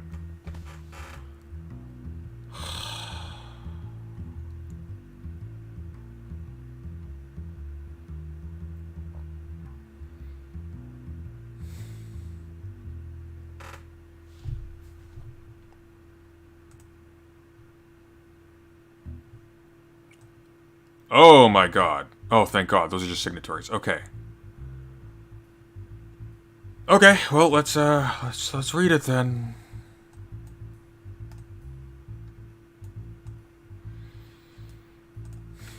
Dear President Eisgruber, Provost Prentice, Deans Calcorny, and Dolan, Vice President for Campus Life Calhoun, and members of the Princeton Cabinet. That sounds like something out of Carnival Row. Anti-blackness is foundational to America. It plays a role in where we live and where we are welcome. It influences the level of healthcare we receive. It determines the degree of risk we are assumed to pose in context from retail to lending and beyond. It informs the expectations and tactics of law enforcement. Anti-black racism has hamstrung our political process. It is rampant in even our most progressive communities, and it plays a powerful role at institutions like Princeton, despite declared values of diversity and inclusion. Anti-black racism has a visible bearing upon Princeton's campus makeup and its hiring practices. It is the problem that faculty of color are routinely called upon to remedy by making ourselves visible, by persuading our white colleagues to overcome bias in hiring, admission, and recruitment efforts, and by serving as mentors and support networks for junior faculty and students seeking to thrive in an environment where they are not prioritized. Indifference to the effects of racism on this campus has allowed legitimate demands for institutional support and redress in the face of microaggression and outright racist incidents to go long unmet. At this moment of massive global uprising in the name of racial justice, we, the faculty, Black, Latinx, Asian, and members of all communities of color, along with our white colleagues, call upon the university to take immediate, concrete, and material steps to openly and publicly acknowledge the way that anti-black racism and racism of any stripe continue to thrive on its campus. We call upon the administration to block the mechanisms that have allowed systemic racism to work, visibly and invisibly, in Princeton's operations. We call upon the university to amplify its commitment to black people and all people of color on this campus as central to its mission, and to become, for the first time in its history, an anti-racist institution. We urge you to acknowledge and give priority to the following demands. Give seats at your decision-making table to people of color who are actively anti-racist and inclusive in their practices. Diagnose the problem of racism through transparent demographic reporting. Redress the demographic disparity on Princeton's faculty immediately and exponentially by hiring more faculty of color. Acknowledge the invisible work that faculty of color are compelled to do. Elevate faculty of color to prominent leadership positions. Educate the Princeton University community about the legacy of slavery and white supremacy. Continue to actively confront Princeton's ties to and culpability in slavery and white supremacy. Use admissions as a tool of anti-racism. Invest in the pipeline to make lasting demographic change in the graduate and undergraduate bodies. Listen to and support Princeton's faculty, preceptors, postdocs, staff, and students of color through an open conversation and sustained mentoring programs. Above all, lead. Show our peer institutions and the world that genuine service to humanity begins with dismantling the unnatural and immoral hierarchies that universities have long perpetuated, both actively and in their inaction. Our investment in this institution is such that we are willing to offer our time, energy, and expertise in order to bring about real and lasting institutional change as follows. University level, we must listen and respond to the needs of faculty members of color, and then elevate their work within the university. Indeed, the majority of concerns approached here from a faculty perspective also have significant bearing upon the experience of at-will staff members and students of color. We therefore posit these requests as a signal of our awareness and connection to the struggles of all members of the Black Princeton community and communities of color across campus. We ask that you, 1, with input from faculty, convene and engage an outside committee of academics, law professors, artists, and cultural advisors to communities of color, experts in the study of race and challenging racism in university decisions about race, racism, anti-racism, and racial equity, make communications between the university and such committee transparent and public, set clear benchmarks that must be met before this committee is disbanded.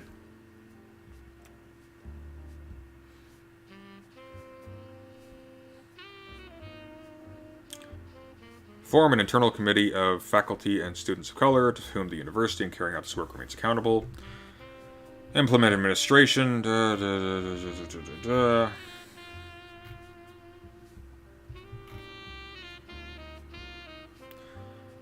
Acknowledge on the homepage of the university site on indigenous land. Remove questions about misdemeanors and felony convictions from admissions applications. That's interesting. In recognition that mass incarceration and predatory policing, that's fair. That's fair. At the very least, problematize this a little bit, right?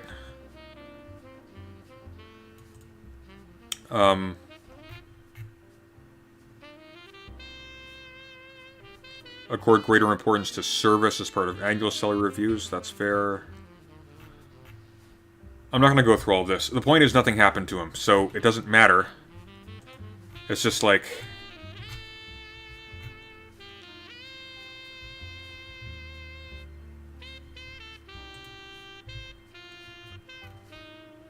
there are 4 reasons why colleagues might have signed the letter. They believe in every word.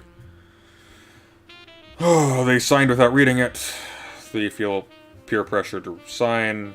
They agreed with some demands, felt it was good to act as allies, or break the numbers, even if they do not assent to everything themselves.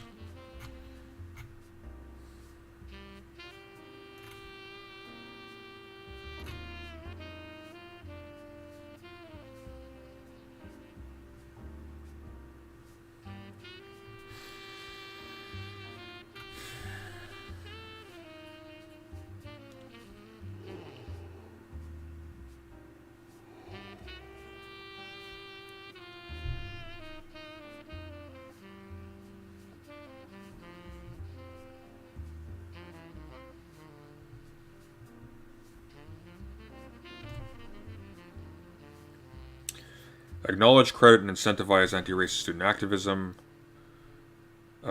beginning with a university apology to the members of the Black Justice League and their allies. The Black Justice League, which was active on campus from 2014 to 2016, was a small local terrorist organization. That's interesting. Is that a fact? That's very specific language. That made life miserable for the many, including the many black students who did not agree with its members' demands. Okay. Make people who disagree with their demands miserable is not typically what we pack into the definition of a terrorist organization. I would be very surprised, unless there's something I'm not aware of, like unless they actually did engage in terrorism, if he said this about a local student group, or about a local group that didn't engage in terrorism. I can see that, in response to this, I can see that being really, I can see that causing problems. But I don't know.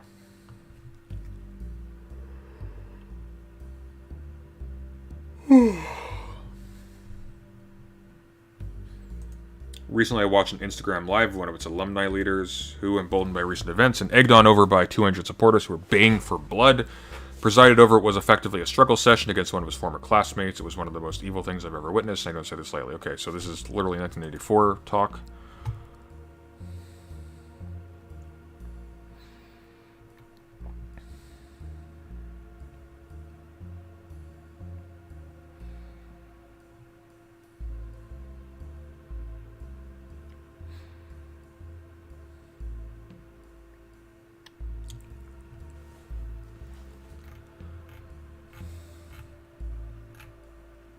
Yeah, nothing happened.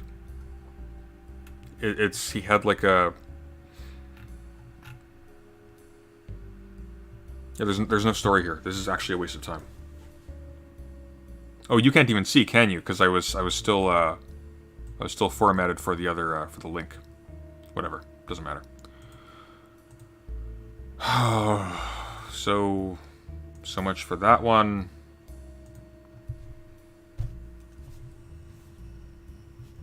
Nothing happened. Stephen Su is doing a very big study in genetics, and part of his research was trying to find most genes that influence intelligence. The research is going very well. Of course, leftoids got mad and he resigned. Wonderful.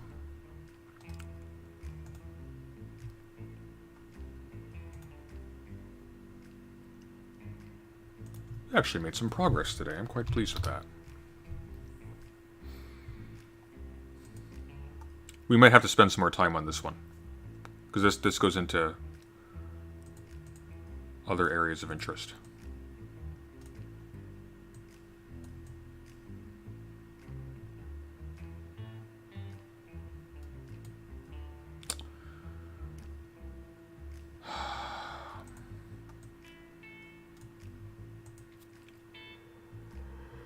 Okay, so...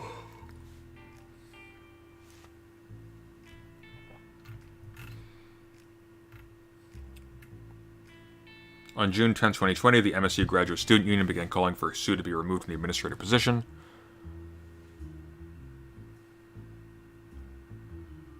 Okay, here we go. In July 2012, Michigan State University named him Vice President for Research and Graduate Studies.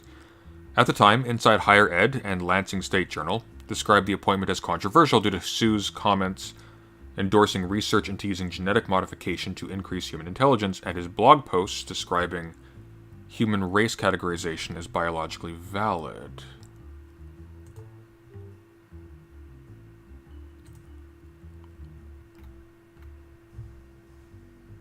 This is from... I'm not... No! Stop I'm not paying you. I literally just got here. Why would I do that? It's no wonder you jerks can't fund yourselves. Okay. What just happened? What did I just click? There we go. No idea where I just went. Stephen Sue was an unconventional choice, led Michigan State University's research enterprise, a theoretical physicist by trainings, who's done work on dark energy, black holes, But his only experience in academic administration was a stint last year as the director of University of Oregon's Institute for Theoretical Science. The institute's budget that year was just shy of $74,000.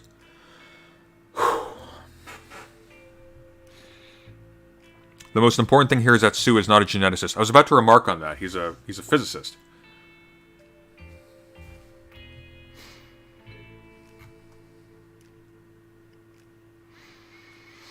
Sue has another sort of experience MSU leaders found compelling. Years as a Silicon Valley entrepreneur and a successful one. Oh my god. I need a drink. I'll be right back.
Alright, we're gonna wrap up soon because I've been talking non-stop for the better part of 2 hours.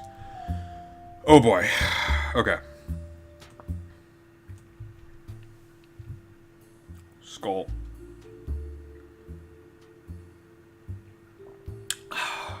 Okay.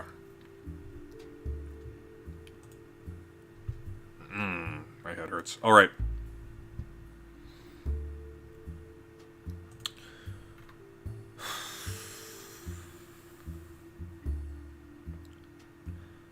So Sue is working with BGI Shenzhen, a company that runs one of the world's largest gene sequencing operations, on a project to identify the genetic basis of intelligence, which is a woefully fraught concept, and we can go through that at some point soon.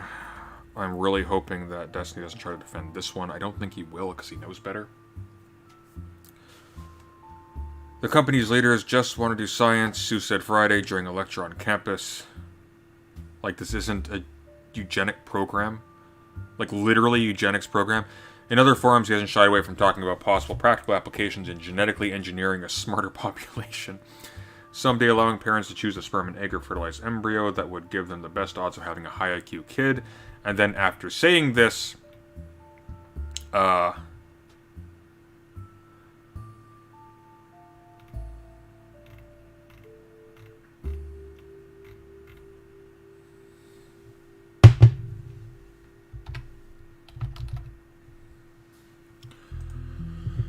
oh my god, stop that. Okay.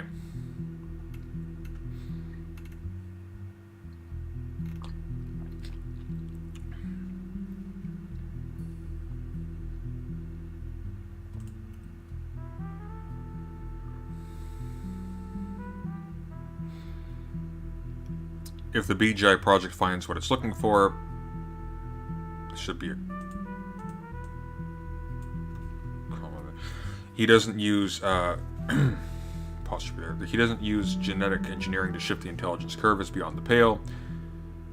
The concerns Hosang laid out in his letter went beyond the BGI project. They were equally about positions Sue has taken in his blog years earlier, that race is clearly, quote-unquote, a valid biological concept, that whether there are more than superficial differences between groups in areas such as cognitive ability, personality, and athletic prowess is an open question.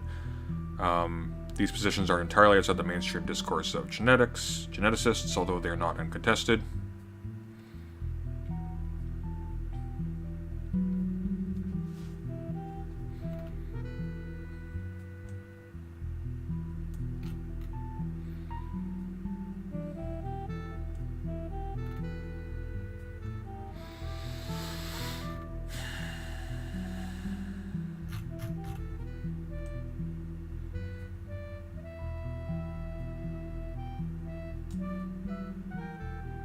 Okay.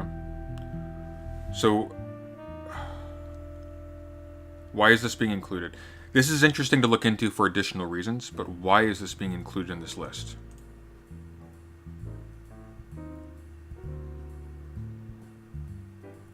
Leftoids got mad and he resigned.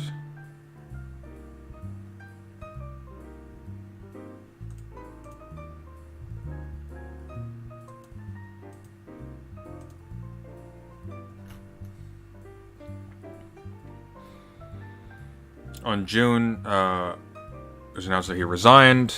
He returned to a tenured faculty position.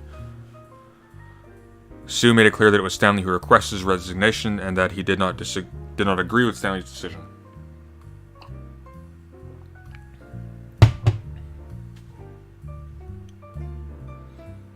Okay, so the graduate student union called for him to be removed from that administrative position because he was engaging in a eugenics project. It was requested that he resign, and he did, and returned to a tenured faculty position. He's still teaching. He hasn't been silenced or shut down.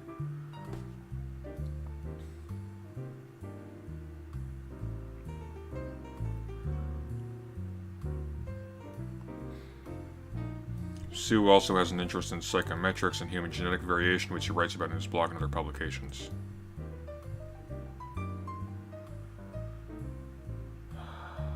Let's go through his blog sometime. I'm a little bit curious. I want to see what we're dealing with here.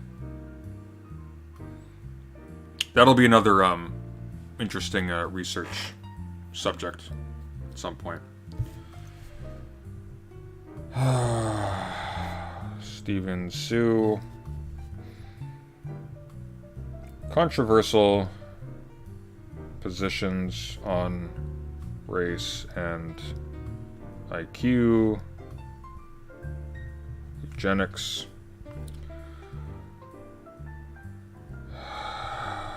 Resignation from admin position requested.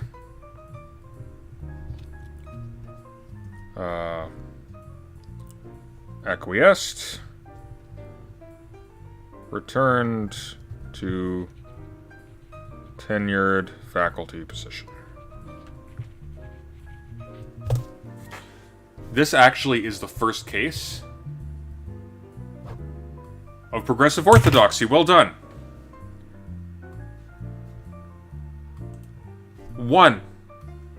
We got 1.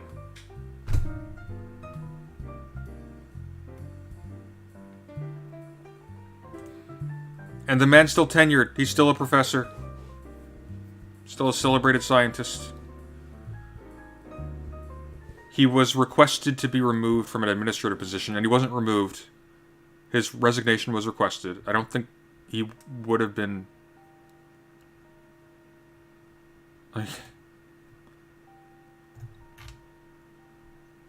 Let's see.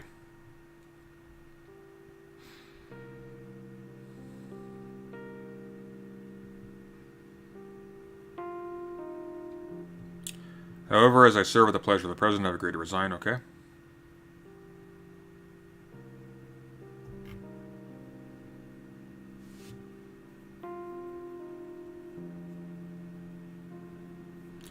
This started as a Twitter mob attack with various very serious claims that I'm a racist, sexist eugenicist, but you are a eugenicist. That's like, whatever your stance on what you're doing, it's the definition of eugenics. It's not Nazism, strictly speaking, but it's eugenics.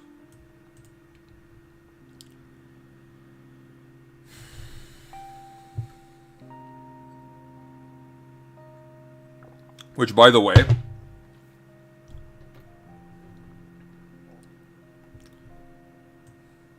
the issue with gene selection here, it's not that, like, hey, there are various aspects of your organism that are obviously the product of genes, and you can have like a genetic disposition towards, or a genetic propensity towards, like, such and such negative outcomes, like cancer is a case in point. The issue isn't that he's talking about this per se. The issue seems to be that he's talking about this, and then in addition is casually onboarding racial concepts, because that changes the tenor of this. That's what makes it a eugenicist in the pejorative sense. But I mean, if we're talking about like the bare fact of like assigning negative value to some genes that result in problems in children or later on in life, like we have examples of these. The issue isn't that. That's kind of obvious. The issue is it's not being handled with care, and other way more toxic things are being allowed to intrude on this. So it becomes not just like a medical issue. Now it becomes you are allowing politics and history to intrude on this, and you are facilitating bad stuff happening outside of science being forwarded by science. Does that make sense? I'm really tired.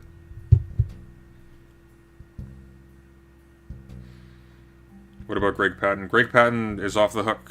He was treated unfairly by a stupid administration that was knee-jerkedly responding to a scandal, or supposed scandal. And he didn't do anything wrong. See you serious. No, there's no hot take coming. It is progressive orthodoxy, but like I call it, good orthodoxy to not have eugenicists in positions of power. Yeah, I'd agree with that. I'd agree with that. Which I think Destiny would too, because I don't think he takes that position. Unless I'm mistaken.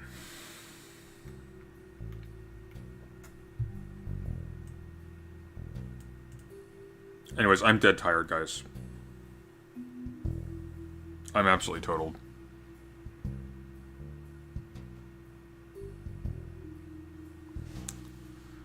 He's not a psychometrician. He has an interest in psychometrics, which somebody who has like a naive view of intelligence, as if it's something that can be like easily tested, and you know, like a naive faith in categorization schemes of that sort, which he does because he onboards notions of race, which a lot of scientists do because they don't. Understanding the history of that concept is not something that you would do in science, generally. Sort of like how a lot of people in STEM are really philosophically naive, they're also really historically naive, and all these other things. It's frustrating.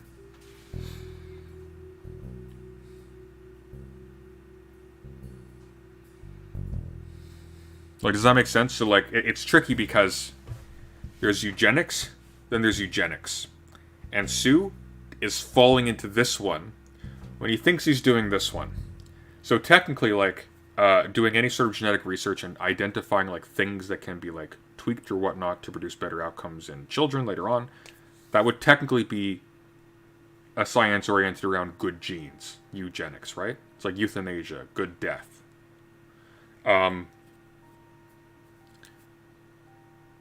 That's, like, technically what that is.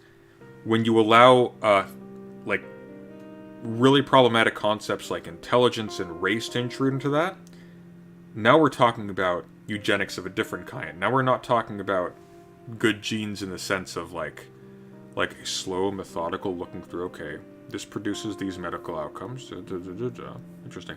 Now you're like, oh, we find associations between having these genes and these outcomes in terms of intelligence and career success.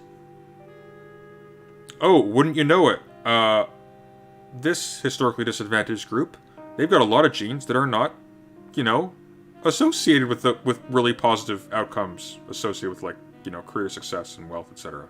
And stuff involving, like, nutrition and education and things like that. Like, no shit. But that part isn't taken into account.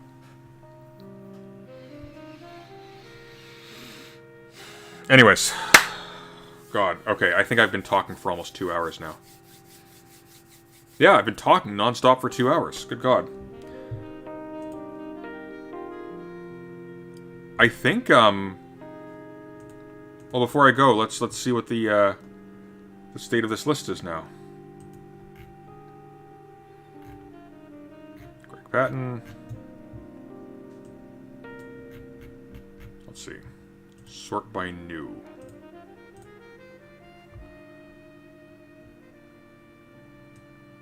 I know the context of what was President Sunday said, but it seems kind of justified. Damn right they do. Weinstein, Christakis, and Klein are straight up good cases of unfair response from the university student faculty. We've established they are not at all.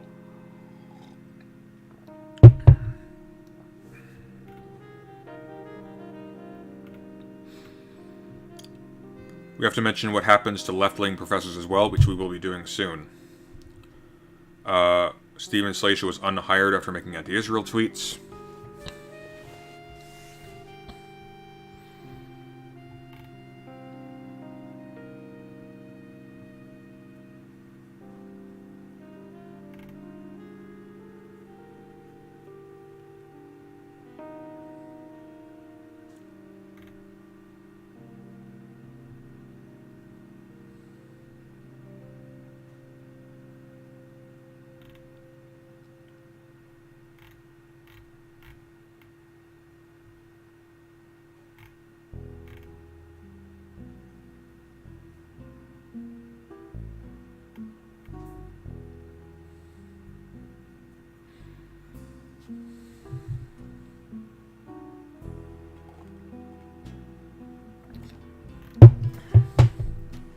This is a good point here.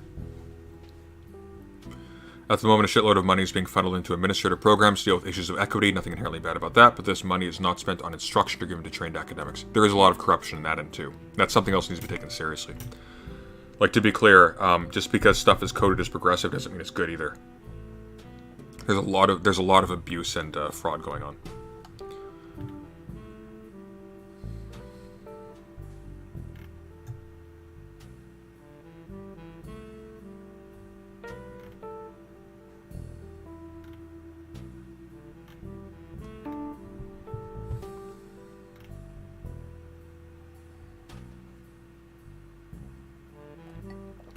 Oh, this is interesting. People who lose their jobs due to political speech that puts them in conflict with progressive activists can get support from wealthy patrons and a ready media circuit to appeal to. True. People who lose their jobs due to political speech that challenges the administration of their universities or puts them in conflict with religious activists just drop off a cliff. That is also true.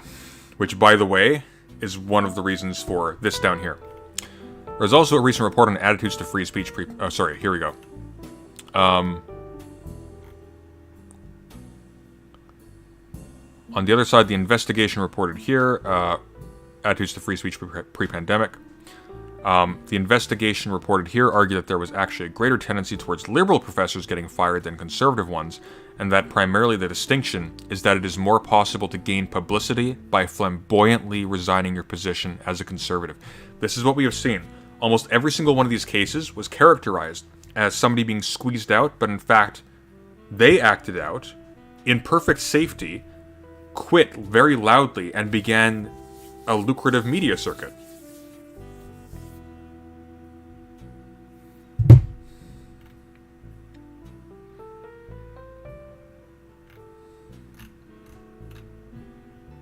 Eliminating coasts. If this person is watching, I'd like to talk to them. They know their stuff.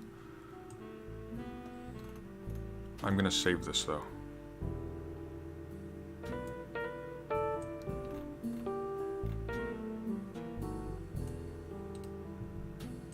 Please don't try to dox me, Google. Thank you. Okay. Alright, everyone. That's it for today. We did it. We've gone through Destiny's list. One example sticks. Stephen Sue.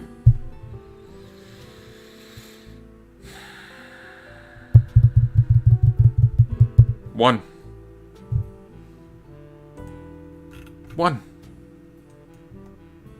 example. Just one.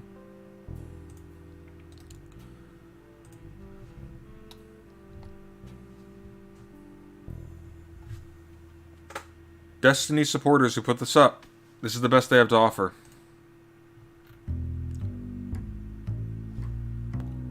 That being said, a great deal of appreciation to them. You actually did us a massive favor. And in all seriousness, I'm not saying that like ironically, like or gloatingly. Like, this was actually tremendously helpful. We had these all before us in a list. We can go through them. If any more pop up, I would love to see those. But yeah. Greg Patton doesn't count. He was suspended unfairly, but not for not towing progressive orthodoxy. It's because he was misread as saying the N-word casually in a seminar when he was saying a Chinese word that sounds like it. That's different. There wasn't the content there for it to rub against progressive orthodoxy. Conservatives will cast people out for the same offense, right? What this was a stupid administration. That one was unfair, but it doesn't support the claim that Destiny's making. Stephen Sue is the interesting one. We'll investigate that one further at some point. Probably not like in the near future, but at some point.